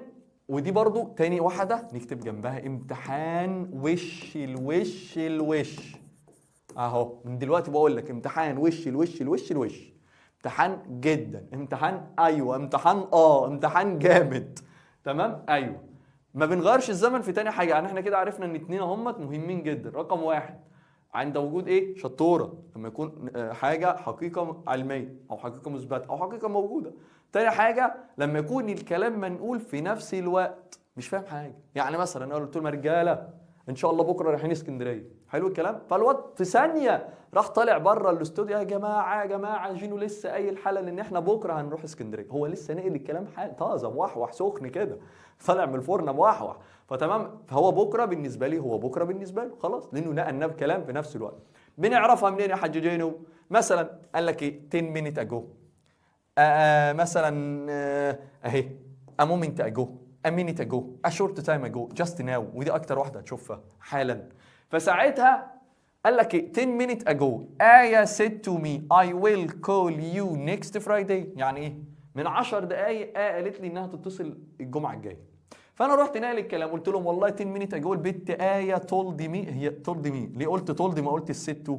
لان ست هتتحول لتولد وميمي ذات. طيب شي عشان اي ويل هتبقى ويل كول هتبقى كول يو هتبقى مي نيكست فرايداي اللي انا عايز اوصله لك الضمائر بس اللي اتغيرت انما الزمن فضل زي ما هو. بص اهو ويل الزمن اتغير والست اتحولت لتولد. ما قالت لاحمد او آية قالت ليا فانا ساعتها اقول لك اخبرتني. تمام اهو وي ويل جو سون اميمنت اجو هي a moment ago أمير said that they will go out. أهي will هتبقى will، أهي will هتبقى will.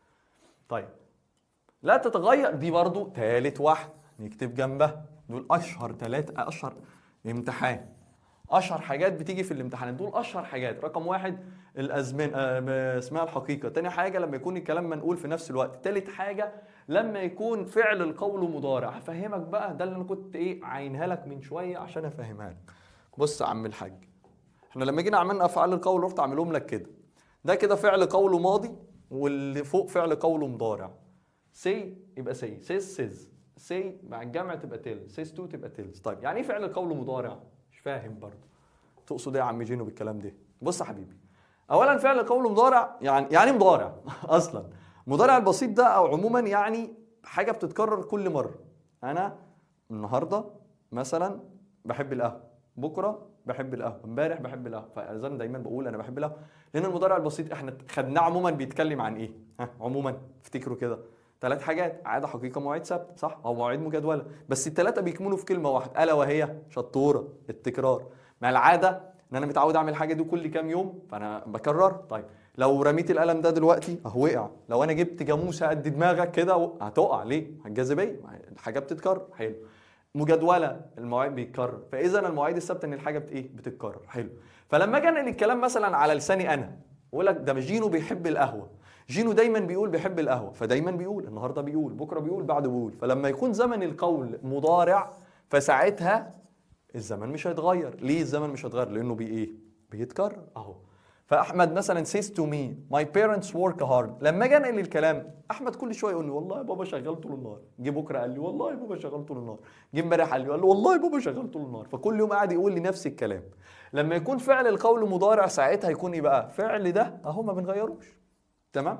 يعني مثلا قال لك جينو، انا عرفت من جينو، says يقول كوما ان اي لوف كافي، بحب القهوه. عايزين نغيره نقول ايه بقى؟ جينو ايوه says يقول ذات ايوه شطوره he loves coffee.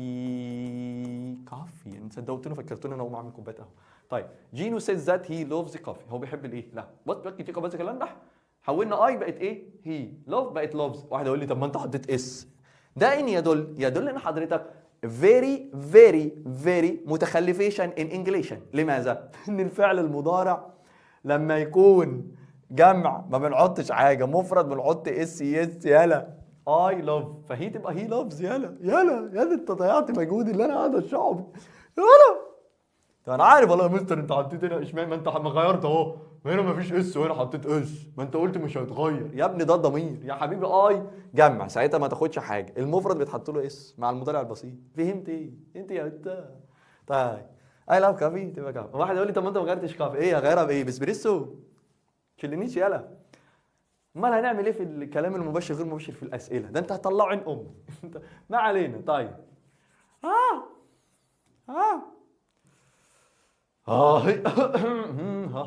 ده عاديه، دي عبيطه، دي ما فيش فيها اي بدنجان. تعالى بقى لشويه حاجات اول ما تشوفها حته كده بصمجه. قال لك لما نشوف شويه حاجات دول اعرف ان انت تحط الحاجات دول. يعني ايه؟ مثلا لما تلاقي كلمه ذن دي كان اصلها ايه؟ ناو، صح؟ ما دام اصل ناو دي كان بتاعت ايه؟ ناو دي كانت ايه؟ مضارع مستمر اللي هو ام او از او ار زائد الفعل زائد اي ان جي. شطوره عليه. فزن هنلاقي في الاختيارات ايه؟ وزوير زائد الفعل زائد اي ان جي بس. طيب لما نلاقي في الاختيارات ذا فولوينج، ذا افتر، لسه جاي، زي نيكست دي كانت اصلها ايه؟ مستقبل. فانت قدامك طريقين اتنين، يا اما تلاقي وود والمصدر، يا اما تلاقي وزوير زائد الفعل زائد اي ان جي. تمام؟ اهو احمد سيد ذات ذا فولوينج فرايداي دي من ضمن العلامات. اعرف ان انت هتلاقي هنا حاجتين، يا وود والمصدر يا وزوير زائد الفعل زائد اي ان جي. احمد سيد ذات هي بس. طب قاعد اقول لي ما في از اهو يا حبيبي، انا بقول لك ووز او وير لان دي كان اصلها از، فاحنا طبعا هنحولها لووز. تمام؟ طيب زن اللي احنا لسه قايلينها، زن وات ذات تايم ومومنت هي او زن او ات ذات تايم او ات ذات مومنت هي هتتحول ايه؟ ووز او وير زائد الفعل زائد اي ان جي. ماشي؟ تعالوا بقى نحل شويه عشان لسه في ليله طويله كده حضرتك يا فندم، ونظبطها كده مع بعض. طيب تعالوا نحل شويه كده مع بعضينا يا ابو سعيد. رانيا me that I should buy mom present. طيب رانيا قالت لي. طيب هنا في كوما، في كوتيشن ماركس، في اي بدنجان؟ مفيش اي بدنجان. حلو. فاقول سيد مي ولا تولد مي؟ اولا اقول سيد مي يعني قالت، يعني صدق قالت في المطلق، وبعدين بنقف شويه، انما اخبرتني فتولد مي. ريمايندد تذكر، ايه بي وسي غلط، فاذا بي وسي كده غلط، يبقى دي كمان غلط. طيب قال لك ايه بعد كده؟ مستر خالد ذات، يعني هنا ذات يبقى فينا ايه؟ هنقول تولد ذات؟ لا، لازم اقول سيد ذات. يعني ايه سيد ذات؟ قال ان. ماشي حلو. مصطفى الحاج مصطفى ووز بولايت، كان ايه؟ مؤدب، فنقول سيد ذات قال ان. اقول تولد ذات؟ لا، تولد ما يجيش بعدها ذات، لازم اقول حاجه، اقول مفعول بعدها. ريمايند ذات بلغ ان، يبقى بي وسي كمان غلط. طيب اي خالد شود كول هيز ماذر. تعالى بقى، الجمله دي يقع فيها ناس كتير جدا. ليه؟ لو واحد غشيم هيقول لك تولد، تمام؟ لو واحد غشيم احب اقول لحضرتك غلط. ايه ده يا مستر؟ ثواني، ازاي؟ مش في بني ادم اهو واخبره، تمام؟ معلش، حط قبل خالد كده كلمه ذات. طيب ذات دي معناها ان. امشي معايا، انا قلت ان خالد المفروض يتصل بامه. انا قلت ان خالد. طيب ولا انا اخبرت ان خالد؟ انا يخبر، المفروض اقول انا اخبرت خالد او اخبر شخص. طيب هنا بقول انا يخبر او انا اخبرت او قلت او اخبر ان ايه اخبر ان خالد دي، تمام؟ لا، لازم يجي بعدها مفعول. طيب مفيش مفعول. خالد ده الجمله لوحدها بتقول انا قلت ان خالد كان يجب. ما قلتش لخالد كان يجب. انا في حاجه اسمها قلت لخالد كان يجب، ولا قلت ان خالد كان المفروض. قلت ان خالد، فتبقى سد بس من غير طول. منا سد. حلو. I didn't need to help here. حلو. يا اما دلوقتي الجمله دي جمله ايه؟ خبريه عادي جدا، مفيش فيها سؤال ولا استفهام ولا ابتدان، فتبقى ذات. حلو. او تبقى نو وورد. يعني ايه نو وورد؟ يعني ممكن اشيلها، حذفها. فاذا الاجابه الصحيحه هي A و C. ماشي. نوها said that was in guard 3 secondary. طيب قالت انها هي، يبقى ايه؟ شي. شطور. I told خالد that اهي. احد اقول يا مستر طب ما هنا اهي انا told ودي خالد. طب ثانيه واحده، هنا انا قلت ان خالد كان يجب، انما هنا انا قلت لخالد ان البيت كان ملكه. هي هو ولا ماي؟ اسمها ماين. ملكي. هم لازم اقول هيرز او هيز. ماين ملكي. هنا انا اخبرت خالد ان، انما هنا انا قلت ان خالد كان يجب. ده الفرق بين الاثنين. I'd like to، بص هنا quotation marks، تمام؟ وهنا اهي I'd like to borrow your bike. يبقى خالد said that he would like to borrow. انا عايز اقول ايه بقى؟ بقول لك هنا your، يبقى ايه؟ تتحول ليه اللي بتاعتي انا، تبقى ايه؟ my bike. هو خالد بيقول انا عايز استلف عجلتك، فانا عايز اقول ايه؟ ده خالد قال لي انا عايز استلف عجلتي، هو قال لي استلف عجلتي انا. طيب the red book is not yours من، الكتاب ده يا منى مش بتاعك. فخالد قال للمنى the red book was not، انك ده مش كتابها، مش كتابها. hers كتابها. we are leaving now. خالد said اهو دلوقتي بيقول احنا ماشيين دلوقتي، فخالد هيقول ان احنا ماشيين دلوقتي اهو. she him هو I ولا they؟ قال ان هم، تمام؟ هو بيقول ان احنا ماشيين، فساعتها اقول لك ايه؟ هم بقى قالوا. طيب you refused to help me، انت رفضت ان انت تساعدني. فمام said that had refused to help her، فبتقول ايه؟ ده هو mine I انا اهو. خلي بالك كده you refused to help me. مام said that I had refused to help her. معناها ايه؟ معناها بتقول ده هو رفض يساعدني، فساعتها تقول يا ماما انا واحد قايل يا عم ان انا ما رضيتش اساعد. انا I am doing my homework now. انا اللي بعمل واجبي دلوقتي او شغلي. said علي said that he was doing his homework. now تتحول ليه؟ من غير ما تفكر، زين على طول. طيب last Monday Amira said she would visit us. last Monday تبقى ايه؟ اهي نتزورنا the day before، ماشي؟ the day after، ماشي؟ tonight today. اقف بقى معايا محلك سر. واحد هيقول لي ايه؟ شاطر يقول لك last Monday وبنحط the day before. يا حبيبي دي بتعمل ايه؟ ازاي the day before مع would؟ ازاي ماضي مع would اصلا؟ فالصح بتاعتها تبقى the day after لان اصلها tomorrow، تمام؟ دي مالهاش علاقه بقى، دي سيبك من دي. اميره قالت انها ناوي تزور.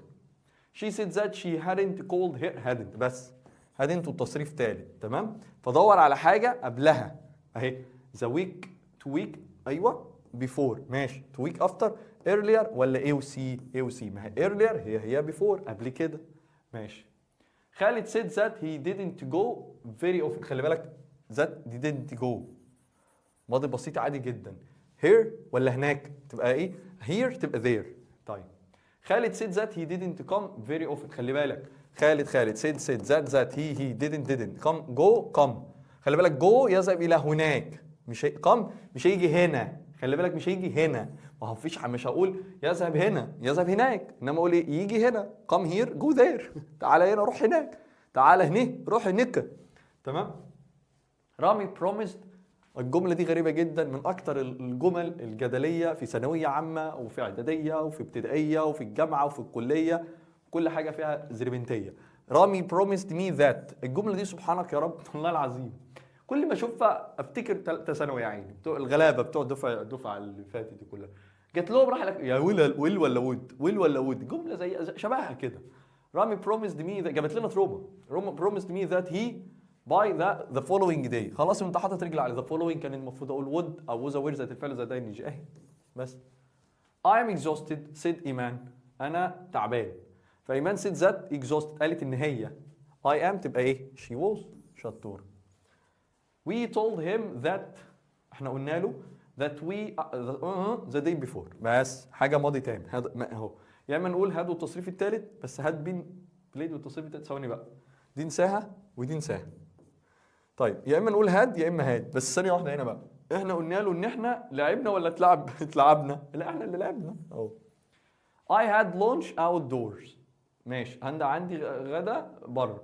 My father said that lunch outdoors ان هو هي. بص بقى ذات هي حلو، لكن I had فتبقى ماضي تام بقى. اقول هاد بس لا هاد ثانيه واحده بقى ماشي. was لا فهذا A و B. طب ليه A و B؟ هنا دي صح ودي صح.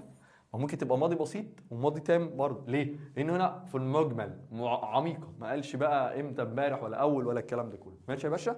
ماشي يا سيدي. هو ريبورت سبيتش في السؤال. تمام؟ اللي هو الكلام مباشر غير مباشر في السؤال. احنا المرة اللي فاتت خدنا ايه؟ خدنا الجملة الخبرية. حلو الكلام؟ المرة دي ممكن اديك السؤال واديك اللي هو الجملة الاستفهامية. تعال نقول مع بعض بالراحة خالص. المرة اللي فاتت اتفقنا مع بعض تمام؟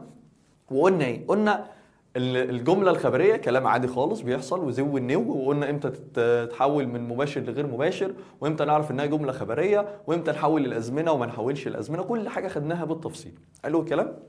طيب تعالى النهارده بقى ناخد السؤال في الكلام المباشر غير مباشر او الجملة الاستفهامية.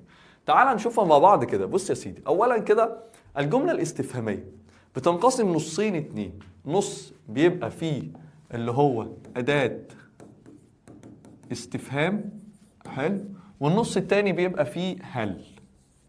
اهو أداة استفهام وهل. فعندك نصين لريبورتد سبيتش من ناحية يا إما في أداة استفهام يا إما في هل. أداة استفهام زي مثلا اللي هي WH اللي هي هو وين وير، كل ده هنشوفه في الPDF.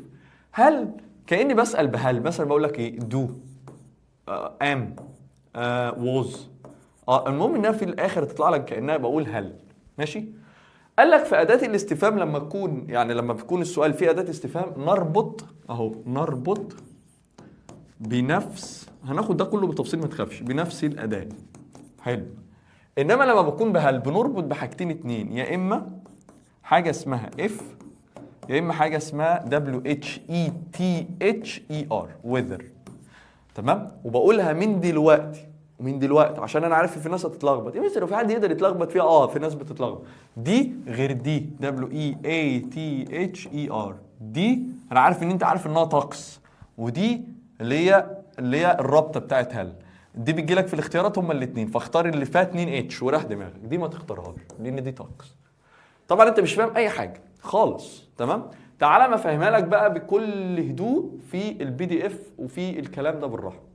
اهو احنا دلوقتي عندنا السؤال بأداة استفهام اللي هي زي مثلا ايه what when where why who whose which how الحاجات دي كلها. بص بقى الجملة دي جملة مباشر، تعال نحولها لغير مباشر. بص يا سيدي، اولا كده ده الامتحان بيجي ازاي؟ مفيش امتحان في ثانويه عامه خالص مهما كانت ثانويه عامه دي ايه، اي ثانويه عامه سواء اولى تانية تالتة مش هتفرق، اكتر حاجه بتيجي في الامتحان السؤال اللي هو من ناحيه اداه الاستفهام، اللي هو الكلام مباشر غير مباشر في اداه الاستفهام. بجد يا جينو اقف كده. ليه بقى؟ لان الفكره مش في تحويل الزمن وتحويل الكلام لا، الفكره ان احنا بنجيب الاسم قبل الفعل، هي دي الفكره بس. ازاي مش فاهم؟ بص يا سيدي، اولا كده مكتوب ايه؟ Where have you spent the weekend؟ جمله اهي، جمله مباشر. اسكت احمد، جمله مباشر. خلي بالك هنا فعل القول جه في الاخر، دي حته في البنكتويشن جه في الاخر. هنا فعل القول جه في الاول جه بعده كوما، انما لو فعل القول جه في الاخر ما يجيش كوما، دي حته في البنكتويشن بس. يعني مش هنحط هنا كوما بس هنا هنحط كوما، هي نفس الجمله where have you spent the weekend. لما بنيجي نحول بقى من مباشر لغير مباشر بنعمل ايه؟ ايوه بص بقى ركز معايا، بص اهو هنا هنحولها هتبقى ايه؟ بص اهي هنقول احمد اسكت. اول حاجه نشيل علامات الترقيم، شلنا علامات الترقيم. بعد كده بنربط بنفس اداه الاستفهام. فين اداه الاستفهام؟ اللي هي وير، ربطنا بوير. طيب هنا دلوقتي هنجيب الاسم قبل الفعل، هنا دي قبل دي، فيو تتحول لاي وهاف تتحول لهاد وكمل الجمله. تمام؟ هاد سبند ذا ويك اند. تمام؟ هديك مثال تاني احسن. تمام؟ يقول لك مثلا داد اسك، بابا سأل. تمام؟ اهو بابا سأل where are you now؟ اهو تمام؟ where are you now؟ انت فين دلوقتي؟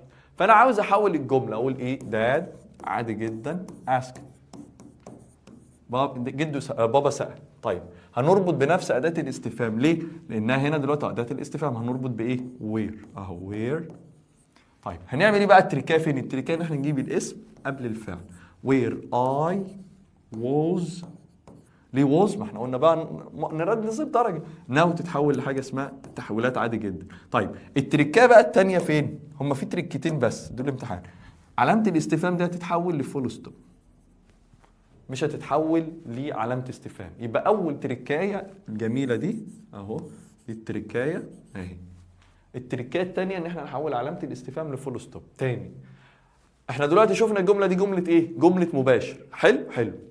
عاوزين نحولها لغير مباشر، نعمل ايه؟ اهو نزل، شيل الكوما، شيل علامات التنصيص، شيل كل البدنجان شلناه. دي فينا ايه؟ فينا اداه استفهام، ننزل بنفس اداه الاستفهام. حلو. التركايه الاولانيه ان احنا بنجيب الاسم قبل الفاعل، يبقى اي وبعدين ار تبقى ايه؟ ووز. لو حولناها زي علامه الاستفهام دي نحولها لفول ستوب. يبقى انت عرفت المباشر وغير المباشر من حاجتين، اول حاجه كوتيشن ماركس، تاني حاجه علامه الاستفهام. في الغير مباشر بنربط اهو، بنشيل الكوتيشن ماركس ونحول علامه الاستفهام لفول ستوب. تمام؟ ده كلام سهل خالص. طيب حته تانيه بتاعت امتحانات، بص قال لك لما نلاقي دو اهو، سواء في الاول سواء في النص سواء في اي بدنجان، او نلاقي داز سواء في الاول سواء في النص. هفهمها لك دلوقتي. بنعمل ايه؟ خلينا سيبك من دي، اعتبرها انها في النص، مش هنقول في الاول، اعتبر انها في النص ازاي؟ يعني مثلا دو اهو وداز، دول جمع اهو، هنا ده الجمع وده المفرد. الاتنين دول هنعمل ايه؟ هنحول الجمله الى ماضي بسيط. طيب لما نلاقي ديد هنحول الجمله الى ماضي تام. مش فاهم حاجه، هفهمها لك بمثال احسن. مثلا قال لك ايه؟ داد asked، بابا سأل. تمام؟ where اهو did you go yesterday؟ اهو جمله سهله خالص اهو. بابا سأل انت كنت فين امبارح؟ where did you go؟ انت رحت فين امبارح؟ تعال نحولها يلا. يبقى dad asked، بابا سأل. هنربط بنفس أداة الاستفهام where. يلا التركاية you اهو did. امين. خلي بالك بقى اللخبطه ان انت هتقع. you تتحول لايه؟ ايوه يو تتحول لاي. دي هنعمل فيها ايه؟ احذفها كانها مش موجوده. يعني هنا هوا، مفيش حاجه، ما تحطش اي حاجه هنا، يعني هنا مفيش حاجه. يعني نعمل ايه هنا بقى؟ اهو نرجع بقى خطوه اهو، مع حذفهم اهو. يعني انت عملت ايه؟ انت تو داز حولنا الجمله لماضي بسيط زي الفل، ديد حولناها لماضي تام، بس وانت بتحول احذف دو داز وديد، حذفناها تمام اهو. فانت حذفتها اعتبرها مش موجوده، فتكمل الجمله عادي خالص. احنا ديد هنحولها لايه؟ لماضي تام، يبقى وير ديد اي هاد جون. طبعا يستر دي انت حفظتها اللي هي ايه؟ ذا داي بيفور او ذا داي او ذا بريفيوس داي او تمام. هنا هوا يعني مفيش. طبعا انت مش هتسيب الفراغ ده كله، ده انا بقول لك بس عشان ايه؟ انت هتلزقها في بعض، هتقول dad asked where I had gone the day before. تمام. طيب يبقى نقول من الاول هنا اهو هوا اهو كده did اتحذفت مع حذف did. حذف did تحذف، مش موجوده، مش موجوده. نقول من الاول do و does الجمله تتحول ليه؟ لماضي تام، ماضي بسيط. طب did تتحول لماضي تام بس مع حذف do و does و did لو جت في النص او جت في الاول. حلو. ناخد مثال تاني احسن؟ ماشي ناخد مثال احسن. مثلا ايه؟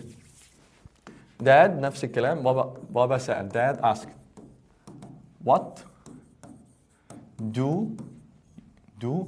what do you want. انت عاوز ايه؟ جملة عادية خالص مفيش فيها أي حاجة. أنت عاوز إيه؟ بابا بيسألني أنت عاوز إيه؟ فقلت له ده هنقول بقى داد asked. حلو. نربط بنفس أداة الاستفهام what. تمام؟ يبقى يو تتحول وات اي دو هوا، احذفها. طيب حذفنا دو خلاص. شوف الدو داز نحولها لايه؟ لماضي بسيط، تبقى وات اي wanted.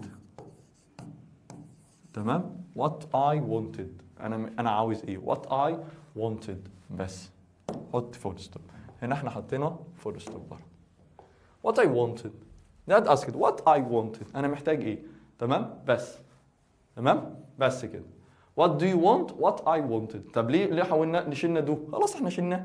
طيب تعالى بقى، احنا كده ربطنا بنفس أداة الاستفهام. طب ما تيجي نربط بإيه بقى؟ بهل. هل ازاي؟ مثلا داد بابا سألني، ما فيش الا بابا، مش مهم بقى منافخني ليه من دول. انا راح قال ايه؟ do you تمام؟ do you like مثلا do you like reading. بابا بيسألني انت بتحب القراية يا ابني؟ do you like reading اهو. do you like reading. بابا مثلا قاعد جنبي كده قاعد يقرا وراح بص من تحت النضاره، انت بتحب القرايه يا حبيبي؟ فانا عايز احولها بقى، نقول ايه؟ dad asked. هنا بقى السؤال دي اداه استفهام اللي هي فيها WH؟ لا، انما دي معناها ايه؟ معناها شطوره، معناها هل. فلو معناها هل احنا بنعمل ايه؟ احنا بنربط بحاجه اسمها نحول دو لحاجه اسمها اف اهو. طيب احنا حذفنا دو خلاص، هنعمل برضو نفس المقص. اف اي ايوه دو تتحول لايه؟ هوا. بس شفنا دو نخليها ماضي بسيط. if I liked reading وحط في الستوب تاني. طيب احنا عملنا ايه؟ dad asked. ليه قلنا if؟ لان انا بادئه بمعناها هل. طيب احنا برضه يعتبر عملنا مقص، بس يو بقت اي. دو هوا اتشالت مش موجوده، دو داز ديد بتتشال. حلو. حولنا الجمله الماضي بسيط عشان دو، فقلنا دو if I like reading بس كده. تمام. طيب تعالى بقى للكلام بقى هنا في المعلم بتاعنا ده. بص هنا بقى في افعال المساعده اللي هو am is are was were have has had do does did can could shall should may might will would. الحاجات دي كلها لما بنيجي نحولها مثلا يقول لك ايه؟ are you doing your homework؟ منا asked mom. يعني بتقول لها منا، ماما اللي بتسأل، فنقول ايه؟ mom asked. هي نفس الجمله. تعال نحولها بقى. هتتحول ازاي؟ هتبقى mom asked منا، ماما سألت منا. if او whether اللي هي معناها هل. if او whether she was doing homework وفول ستوب. تمام؟ طيب ماشي. دي بقى اهو ندى اسكت احمد when he was leaving home. دي برضو اللي احنا لسه قايلينها من شويه. تعالى بقى الحته دي مهمه جدا، بتيجي في الاختيار. قال لك ايه؟ لا يمكن ان ياتي المخاطب بعد الافعال التاليه. يعني ما ينفعش يجي بعدها حد. يعني ما ينفعش اقول احمد وندرد احمد، او ندى وندرد احمد، غلط، ما يجيش بعدها حاجه. ما ينفعش اقول جينو wanted to know احمد، لا اقول جينو wanted to know بس. وهنا اقول مثلا جينو وندرد بس من غير ما يجي ما يجيش بعدها حاجه. علي انكوايرد، ما ينفعش اقول علي انكوايرد محمود، ما فيش، لا انكوايرد بس، تمام. فاذا دول ما بيجيش بعدهم حاجه، وندر wanted to know وانكواير، ماشي. طيب لا تستخدم علامات التنصيص او علامه الاستفهام في كلمات غير مباشره، ده اللي احنا لسه قايلينها. وفي نفس الوقت علامه الاستفهام تتحول ليه فول ستوب، ماشي. طيب بص بقى الحته اللي جايه دي، منا اسكت اف هاد اي، ده غلط، ده اللي انا قصدي عليه، بنجيب الاسم قبل الفعل. نقول اف اي هاد، ما نقولش هاد اي، بنجيب الاسم قبل الفعل. اهو تاتي الفاعل وليس الفاعل، المساعد في الكلام المباشر، ماشي. تتحول الضمائر زي ما احنا عاملين، زي ما احنا عملنا المره اللي فاتت، زي ما هو وكل حاجه. تتحول الازمنه، وراجع الجدول للازمنه. تعالى بقى واحده واحده بقى في اللي انا عاوز اقوله لك ده. بص دي برضو نحولها اهو. بص يا باشا، قال لك ان سبحان الله، دي برضو لسه هقولها لك دلوقتي، اصبر بقى ركز معايا. هنا لا تحول الازمنه، لا تحول الازمنه، نفس اللي احنا عملناه هناك نعمله هنا. يعني لما نلاقي الفعل مضارع، يعني ايه فعل مضارع؟ مثلا هناك ايه؟ جينو اسكس، ساعتها الزمن اللي بعد الجمله دي مش هيتحول، وهنشوف ده واحنا بنحل. جينو اسكس مش هينفع نحوله. طيب لما تكون برضو حقيقه، برضو مش هنحوله. طب احنا ليه مش هنقولها؟ لان على طول، لان احنا قلناها المره اللي فاتت، هي بس المره دي بس بدل ما كان هتبقى مثلا اسكد، قصدي سيد، هنقول اسكس، تمام. حقيقه. وبرضو نفس الكلام لما يكون الكلام منقول في نفس الوقت، نفس الحوار، بس اكتر واحده بتتكرر هي دي. تلاقي فعل القول مضارع، تمام.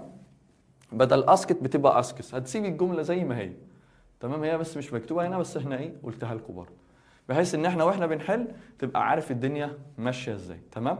طيب ما تيجي نحل احسن مع بعضنا، وانت كده كده واحنا بنحل هنحاول نقول لك كل حاجه برضه نفسرها تاني بالحل، ان الحل ولا هيثبت لك المعلومه كده. طيب تعالى نحل. بص يا سيدي، ركز بقى في كل واحده من دول، لان كل واحده لها فكره. خالد مي if I، بص اولا كده من قبل ما اكمل، inquired دي لا، ما ينفعش نقول inquired me، احنا لسه قايلينها من شويه، ما علينا. خالد مي if I enjoyed my mid-year holiday، ماشي.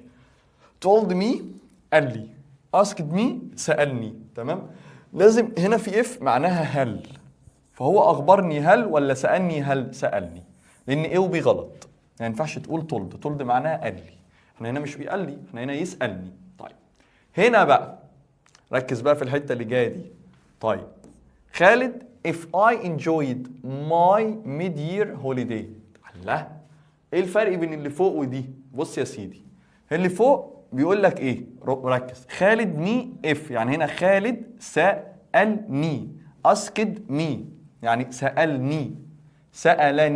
سألني لو انا استمتعت بيه كذا كذا. طيب هنا خالد يعني ايه؟ سأل، asked سأل، او told، لو قلت لازم اقول told اخبره، بس هنا دي مش هتنفع، ليه؟ لازم يجي بعدها مفعول، وفي نفس الوقت ما يجيش في السؤال، فدي غلط.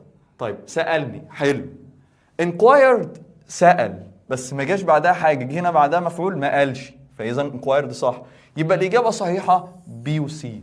ليه؟ لان inquired في المطلق، يعني بقول لك ايه؟ خالد inquired استفسر، ما اقولش inquired احمد، inquired مي، فبناء عليه هنا inquired مي غلط. ليه؟ عشان جه بعدها مفعول، انما هنا ما جاش بعدها حاجه، فinquired صح واسكت صح، فسالنا هنا تبقى بي وسي، لان الجمله جمله استفهاميه. she wanted to know، تمام. I was doing، حلو. لو واحد غشيم جدا جدا هيروح مختار ايه وبي، ما هنا معناها if ومعناها whether، الاثنين معناهم هل، حلو. ترجم الجمله كده، هي ارادت ان تعرف هل ماذا افعل، ولا هل انا افعل. ايه هل I was، هل انا ايه، هل انا افعل، ولا ماذا او ما انا افعل، انت بتعمل ايه؟ فهي قالت what، اهو what are you doing، لان كان اصل الجمله what are you doing، تمام. طيب ليه هنا غلط ودي غلط؟ لان الاثنين معناها هل. she wanted to know، هل هي ارادت ان تعرف هل افعل، هي هل افعل ولا ما افعل، انت بتعمل ايه؟ فهنا what. عشان كده ركز بقى في كل كلمه اللي جايه دي بقى. بص she wanted to know I was doing anything، اي حاجه، انا بعمل ايه؟ هنا بقى هل، هي عايزه تعرف هل انا بعمل اي حاجه، انت بتعمل اي حاجه، انا بسالك اهو. هنا الفرق هنا ماذا تفعل بس، انما لو حطيت هنا وات اقول ماذا تفعل اي حاجه، ولا انت بتعمل اي، انت بتعمل ايه، انت بتعمل ايه، فاللي هي هل تفعل اي شيء اهو. حط كده الجمله هتلاقي ماشيه معاك هل. مين اللي بيمشي مع هل؟ دي ودي، فاذا نختار A و B. شفت كل جمله فيها مستوى وفكر. تمام. طيب my father asked I had been. طيب بابا سأل I had been. تمام. انت كنت فين؟ اقول where I had been. اين اهو، انا لسه قايل اين، انت كنت فين، فانا بسأل بفين بوير. هو من if هل وين متى. طبعا انت كنت فين. هنا بقى my father asked I had been busy or not. تعالى بقى اقول لك حركة حلوة قوي. تمام. الاتنين صح، يا اما تقول if يا اما تقول whether. بس هنا لو في whether هنختارها لانها اقوى ساعات عشان or، فاحنا هنختار if عادي جدا. الاتنين صح. هنا معناها هل. امشي مع الجملة كده. بابا سألني هل انت مشغول ولا لا. تمام. My father asked I had been visiting. هنا بابا سألني أنا زرت. أنا زرت مين؟ من. أهو مين اللي مع من؟ هنا أين؟ هو من. if هل وين متى، فهي من.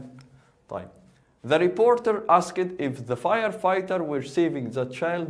هنا were saving اللي هي كانت was aware زائد الفعل زائد ing كان أصلها أما و is أو are. فطبعا أما و is أو بتيجي مع إيه؟ مع now، بس هي جملة في الماضي فنحولها لإيه؟ لزين، لأن دي كان أصلها now فاتحولت لزين.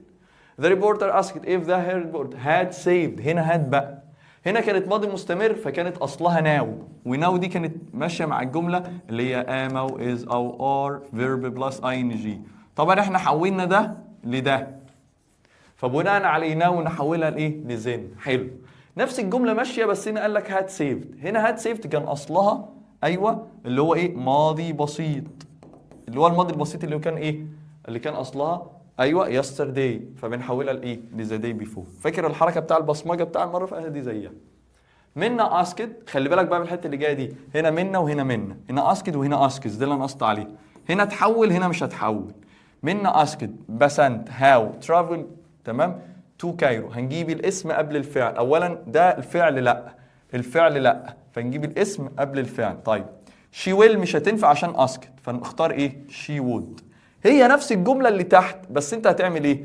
ركز هنا، هنجيب برضو الاسم قبل الفعل. هنا ويل لا، وود لا، فقدامك شي وود وشي ويل.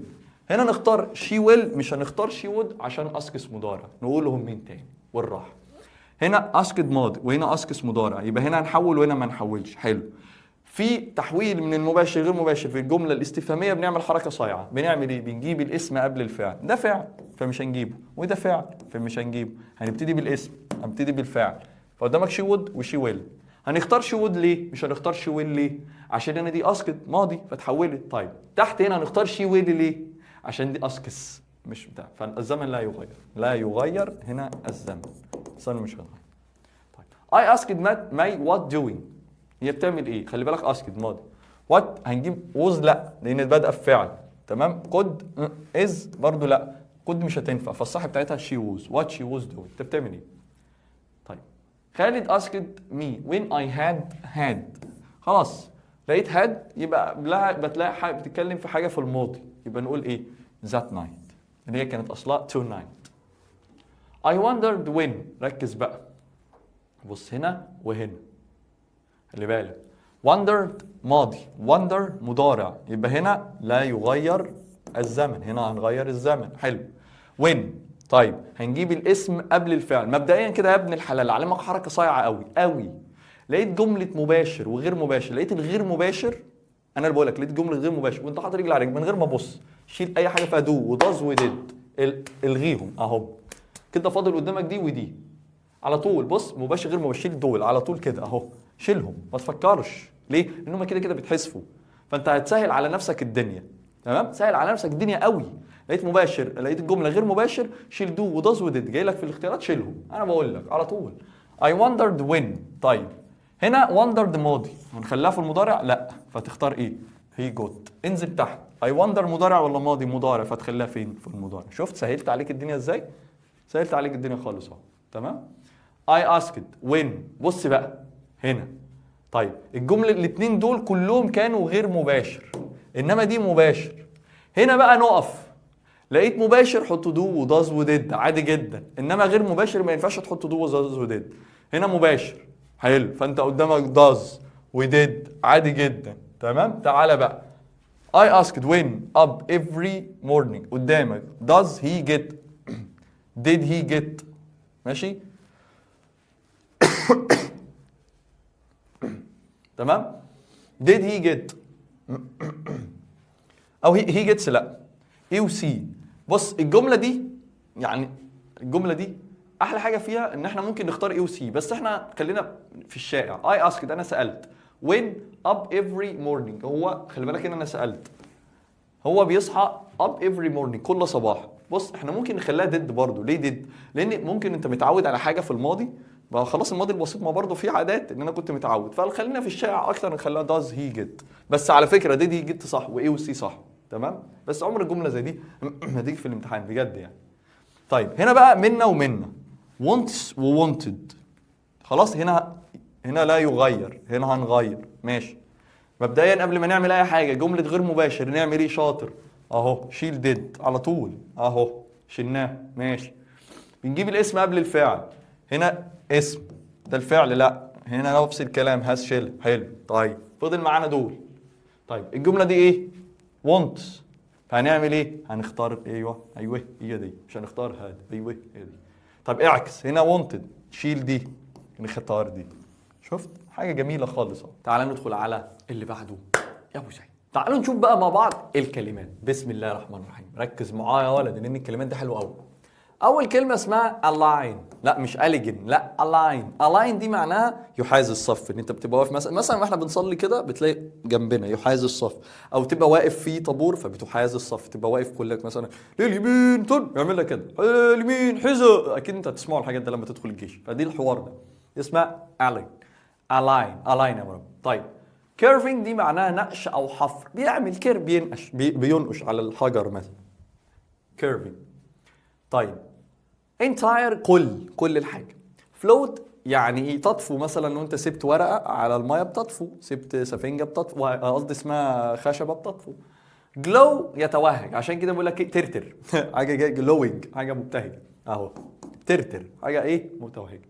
half worn يعني بص مهري متاكل. زي مثلا ايه؟ الناس اللي من اسكندريه يفهموني اكتر، من كتر مثلا البحر والملح فبتلاقي البيوت بدات تتهري، بدات تتاكل يعني. زيها مثلا يعني. لاند مارك معلم او اثر، بس معلم بارز. زي ايه؟ احنا دلوقتي مثلا مصر اول ما يتقال لك ايجيبت تقول لك لاند مارك بتاعنا البيراميدز، سفنكس، ابو الهول، الاهرامات، وهكذا. ريتشوال طقوس او شعائر. يعني بص كتير بقى يعني، عد معانا بقى كل اي دي اديان في الدنيا، اي دين تمام، اديان سماويه او الاديان الثانيه، اي حاجه بيعملوا شعائر. بلاش دي، بلاش يا سيدي، بلاش علاقه بالدين. تعال نتكلم في العموم. تلاقي مثلا يقول لك الشعائر بتاعتنا والطقوس بتاعتنا مثلا يوم الجمعه، تلاقي باباك مثلا الصبح يروح عامل ايه؟ مشغل سوره الكهف او يقرا سوره الكهف، يبتدي ياخد دش بارد او دش سخن، يظبط الدنيا كده، يستحمى عشان يروح يصلي. دي اسمها شعائر، دي الطقوس. تمام. وهكذا. تمام. سواء طقوس دينيه او حاجات انت متعود تعملها يعني، دي اسمها الشعائر. طيب ستريتش يمتد، هيتمطع يعني. ستانينج مبهر او خلاب، حاجه عجبني كلمه ستانج، لا يلدع، بس هي ستانينج يعني معناها كده. urban حضري، مش الجون يلا. urban دي معناها حاجه حضريه، يعني ايه؟ حاجه متعلقه بالمدينه. انما rural ريفي، rural ريفي. فيجيناري دي انا بدرس، لما كنت بدرس بيزنس، طبعا لازم المستر يقول لك، وانا كنت بعمل كده لازم يبين ان هو فلعوصه، فاهم؟ اي مستر بيعمل كده وانا لازم طبعا انت عرفت من كل المدرسين يقول لك ايام ما كنت مش عارف بعمل ايه، ايام ما رحت ايطاليا، ايام ما رحت باريس، ايام ما رحت. لا بجد والله ده مش هزار يعني. انا كنت بدرس حاجه اسمها بيزنس واداره والحاجات دي كلها، فكنا فيجيناري. ده انا اكتشفت ان انا شخصيتي فيجيناري. تمام. لا يلا مش فيجيناري اللي هو يعني شخص فيجيناري اللي هو لا مش فيجيتار. فيجيناري ده معناه صاحب رؤيه، يعني يقول لك هنعمل ونسوي وي وي وي وي وي، تيجي تحطه بقى في لا يابا ما اعرف، انا اديك خطه بس. عكس بقى الراجل ده، عكس الفيجيناري، حد اسمه انتجريتور ده اللي تلاقيه بالورقه والقلم ويكتب ويعمل يعني عارف انت الشخص سيد حنكه، هو ده اسمه انتجريتور. انما انا فيجيناري، احنا حالم، شخص حالم. تمام، جاي من كلمه فيجن الرؤيه يعني. ويسبر هي دي. لما بتلاقي طفل بيهمس في ودنك 95% من كلامه شيبسي والباقي تفافه معروفه يعني. تمام. تعال مهندس معماري اركتكت. الله، ايه الفرق بينه وبين المهندس المدني؟ لا فرق كبير جدا. المدني ده اللي بيطلع عين اهله، انما المعماري ده البسكوته اللي بيقعد يرسم بس. تمام. طيب اركتكتشر دي الهندسه المعماريه اللي هو الرسم اللي بيقعد يرسم المبنى بيظبط لك الدنيا. بالانسد متوازن دي سهله. بلند معناها يمزج، هيها كلمه ميكس مفيش اي فرق خالص. سيتادل قلعه. طيب ايه الفرق بينه وبين كاسل؟ لا فرق كبير. سيتادل قلعه وكاسل قلعه. تمام. سيتادل يقول لك مثلا كاسل القلعه اللي هو مثلا زي قلعه اللي هي موجوده في القاهره، انما السيتادل اللي موجوده في اسكندريه. تمام. دي واحده قلعه حصن، واحده فيهم حصن منيع بتستخدمها عشان رد الاعداء والكلام ده كله للدفاع، والتانيه واحده للحكم. طيب كلير سهله. كوست ساحل. في كلمه تانية اسمها كوست دي معناها تكلفه او تكلفه. كاست لاين خط الساحل اللي موجود على البحر يعني. كولوم تمام، مش كولمان الدي سايلنت الان ساين. كولوم ده العمود. ديتيلد حاجه، اديني تفاصيل في الديتيلد حاجه كده. ايكو الايكو الله كده يعني. فراشة الحاج احمد كده. enormous سهله. انتري مدخل ماشي. جينيوس عبقري. governate محافظه، مش المحافظه ان انت تحافظ على صحتك، لا محافظه زي محافظه القاهره الدهليه الشرقيه. تمام كده يعني. جروف بستان او غابه. تمام. هيدن مخفي. لا مش انت يالا، مش اي حد يقول مخفي انت تبص، لا مخفي حاجه مخفيه. الكلمه دي مهمه جدا اللي هي هيروغليفز اللي هي الهيروغليفيه، الحاجات اللي احنا عارفينها. هيستوريكال انفولف. جورنال. لاندسكيب منظر طبيعي دي سهله. نيبرهود حي، مش معناه حي يعني واحد صاحي او ميت، لا يالا. نيبرهود الحي اللي انت عايش فيه اسمه نيبرهود، جيره يعني. اويزز واحد، عايز تجمعها تقول اويزز. بص بنسبه كبيره في كلمات بتبقى اخرها اي اس عايز اجمعها خلاها اي اس، زي مثلا جوز. في حاجه اسمها جوز وجيز، ده اللي هم جوز ده اللي هو وزه، جيز وز، وهكذا. اورجنايز يرتب. اوتكم نتيجه ماشي. بيشنت صبور او مثابر او مريض حسب الجمله ماشي. بليس ان انت لا مش معناه مكان، ومعناه ان انت عشان كده بقول لك ريبليس يعني بدل المكان، وبليس يعني حط الحاجه دي. اوكي. بورتري حاجه بورتري يصور يعني. طيب براودلي بفخر او باعتزاز. ريلاكسد ريماركبل مدهش ماشي. ريمايندبل مذكر مش مذكر وعكسها مؤنث، لا يلا. طب انا عارف ان انت سايت عربي وانجليزي، معلش انا اسف. تمام معلش لازم اديك التشكيل يا حماد. طيب ريمايندر مذكر يعني بيذكرك، زي مثلا المنبه اللي انت بتعمله بيذكرك مثلا انت فاشل وهكذا. مبسوط انت دلوقتي انت بتتهز ماشي. طيب ريزولانس دي مهمه جدا. عندك مرونه ليونه كده، خد ودي وصمود واد صامد، واد اسد، واد وتد، عارف انت الحته دي. ريستور يرمم. ريذم الكلمه الوحيده في اللغه الانجليزيه ما فيش فيها الخمس حروف دول A E I O U، طلعها كده مش هتلاقيه سبحان الله. معناه ايقاع او نغمات متوافقه. سكيل حجم. silently بصمت وهدوء. spread روح بتساوي كلمه كور جوهر يعني. sunrise sunset شروق غروب. تمام. سربرايز مظهر فازر يلا مشيها مظهر فازر. سربرايز سيمبل دلاله. في كلمه ثانيه اسمها سامبل عينه مش عايزينها دلوقتي. سيمبل توم مقبره.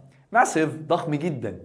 ميمورابل حاجه لا تنسى، زي انت مثلا رحت مصيف والكلام ده، فحاجه سيفيري ما تتنسيش يعني. ماد بريك الطوب اللبن. طبعا انت قريت الطوب الايه؟ اللبن صح. في طوب في طوب اسمه طوب اللبن. لا اله الا الله، لا اله الا الله. سائط عربي وانجليزي ودنيا. من طين لبن مش لبن، لبن يعني لين. انت عملت زي اخونا اللي يقول لك ايه؟ المؤمن كيس فطن اراها كيس قطن. علي حسن سلوكه، هي المفروض على حسن سلوك. صباح الفل. تمام. ماد بريك طوب لبن اسمه كده يالا. طيب ميستري انت متخيل انا قاعد كل شويه بصحح لك العربي قبل الانجليزي اساسا. ميستري معناها غموض ولغز. طيب نير باي بالجنب. فيزيبل مرئي عكسها انفيزيبل مخفي. معلش احنا اسفين ان احنا بنزعجك كل شويه. warmly معناها بدفء وبحميميه، مش بحماميه، مش بحميميه، دي اسمها مش بحميميه، بحميميه، بدفء يعني. طيب water front واجهه بحريه، وسع الدنيا، ولا تفتح كده تلاقي نفسك قدام ايه؟ ايوه صح كده، قدام الترعه اللي قدام بيتكم، انا عارف الحته دي. منظر رائع، تلاقي الناموس كده خارج لك وريحه حاجه استغفر الله العظيم من المصرف حاجه واو كده. weather طقس، wild بري او طبيعي، حاجه wild حاجه بريه او حاجه متوحشه برضه. طيب align to place to arrange things in a straight line، يعني ان انت بتحاول ترتب او تنظم الحاجه في straight line، في خط مستقيم. or correct position to match or fit well، يعني ان انت بتحاول انت تظبط المكان بحيث ان انت to match or fit well انها تبقى ايه مظبوطه يعني. اوكي. curving دي معناها shapes، ان بترسم pattern الحدود، or picture cut into wood، يعني بتحاول تعمل حاجه في خشب، ستون، حجر، another material، اي ماتيريال. في ناس بتنقش مثلا في الذهب، ناس بقى ربنا معاهم بقى، ناس تانية في الفضه برضه ربنا معاهم، احنا بتوع خشب بس. طيب entire دي معناها the whole all of something، كل حاجه. float دي to stay on the surface of water without sinking. خلي بالك هنا sink مش معناه يفكر، هنا معناه يغرق، يغرق.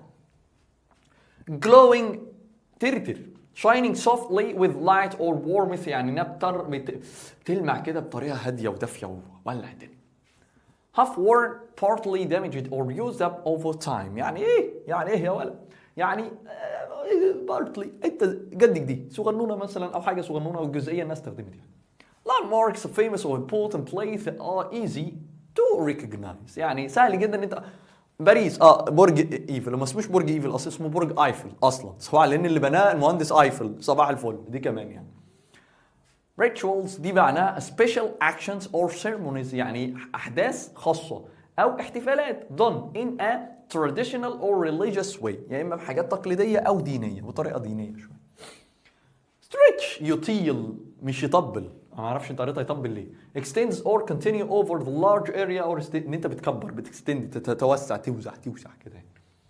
stunning extremely beautiful or impressive، يعني انها بتبقى حاجه واو، حاجه مبهره اخر زبهلله يعني. urban related to a city or town، دايما بتبقى مرتبطه بالمدينه. الله، تيجي ما اقول لك حاجه معلومه فزلوكه، مش انا اللي بتفزلك، لا ده فزلوكه ليك انت تتفزلك بيها على زمايلك، والله بجد. ايه الفرق بين تاون وسيتي؟ كل الكتب الخارجيه بتقول لك ايه؟ تاون مدينه صغنونه وسيتي مدينه كبيره. طب خد التقيله بقى، الاثنين واحد. تاون اقدم كلمه انجليزيه موجوده وما زالت تستخدم، لان في انجليزي قديم اتمحى خلاص، بقى يجي لي مكانه انجليزي جديد. دي الكلمه الوحيده اللي في الانجليزي صامده زي ما هي، من القديمه بقت زمان. تعرف ان كل المدن زمان كان اسمها تاون اصلا، صباح الفل. طب امال السيتي دي بلا سيتي؟ قال لك لان احنا كان في حاجه اسمها الكنيسه الكاتدرائيه، تمام؟ كانت مبنيه في مكان كبير جدا، فقال لك بس يبقى المكان ده مكان الحكم، فنسميها سيتي اللي هي كاتدرائيه يعني، تمام؟ فخلاص جت منها كلمه سيتي، تمام؟ فقال لك خلاص اي مدينه بقى كبيره نقول عليها سيتي، واي مدينه في الجنب كده نقول عليها تاون. والله سبحان الله، بس اصلا اصل الكلمه هي كانت تاون، كل المدن كان اسمها تاون. Visionary a person with imaginative and intelligent the idea about the future، كان عنده حاجة كده، حاجة خيالية أو ذكاء أو أفكار عن المستقبل. Whisper that speak very quietly and so only a few people can كده يعني، تمام؟ كده يعني. يا مصر يا حلوة يا اللي شايلة العسل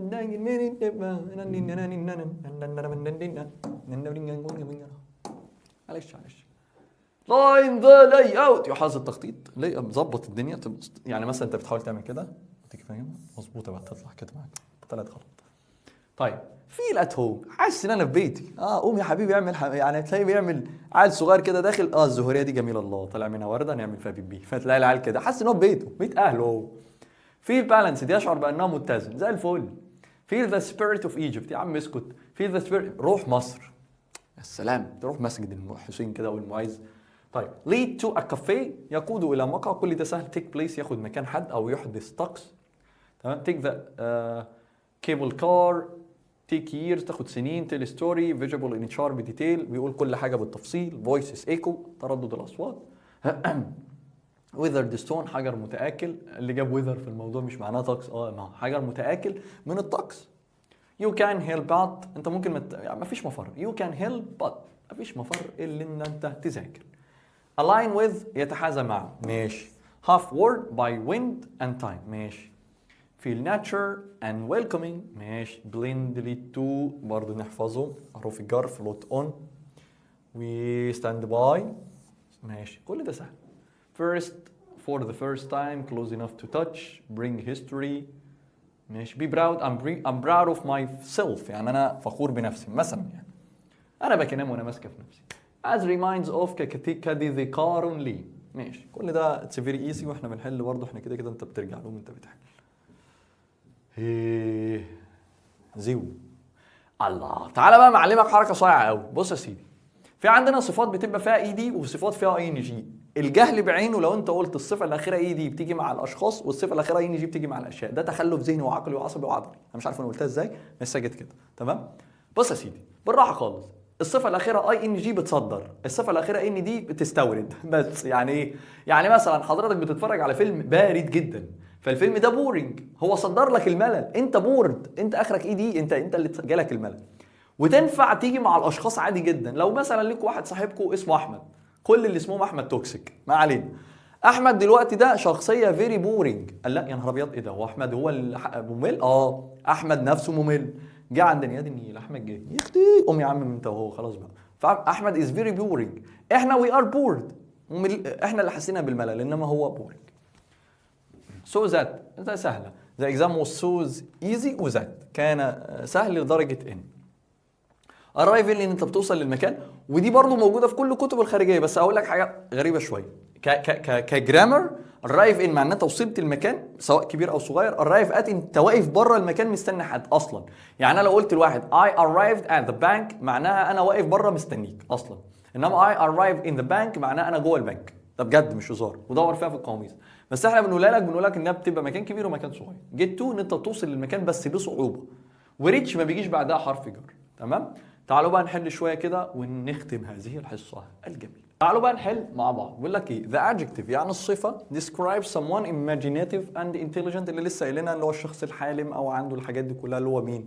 الفيجناري. تمام؟ means extremely beautiful and impressive حاجه مبهره جدا اللي هو المين؟ صح stunning. to is to speak very quietly تتكلم بصوت واطي لدرجه ان الناس ما تقدرش تسمعك اللي هو مين؟ ايوه whisper. طيب is a famous or important place حاجه كده مهمه جدا وان انت سهل ان انت تتعرف على اللي هو اللاند مارك من غير ما نبص. اللاند مارك ماشي. is a place to arrange straight ان انت تبقى واقف. بص دي definitions انت يعتبر بتنقلهم تاني اللي هو مين اللي بيعمل كده اللي هو align. means partly damaged or used over time ان هو بتستخدم على مر الزمان اللي هو مين؟ اللي هو متهالك اللي هو half word. is to extend ان انت بتمتد او بتوسع خلاص من غير ما نكمل اللي هو stretch.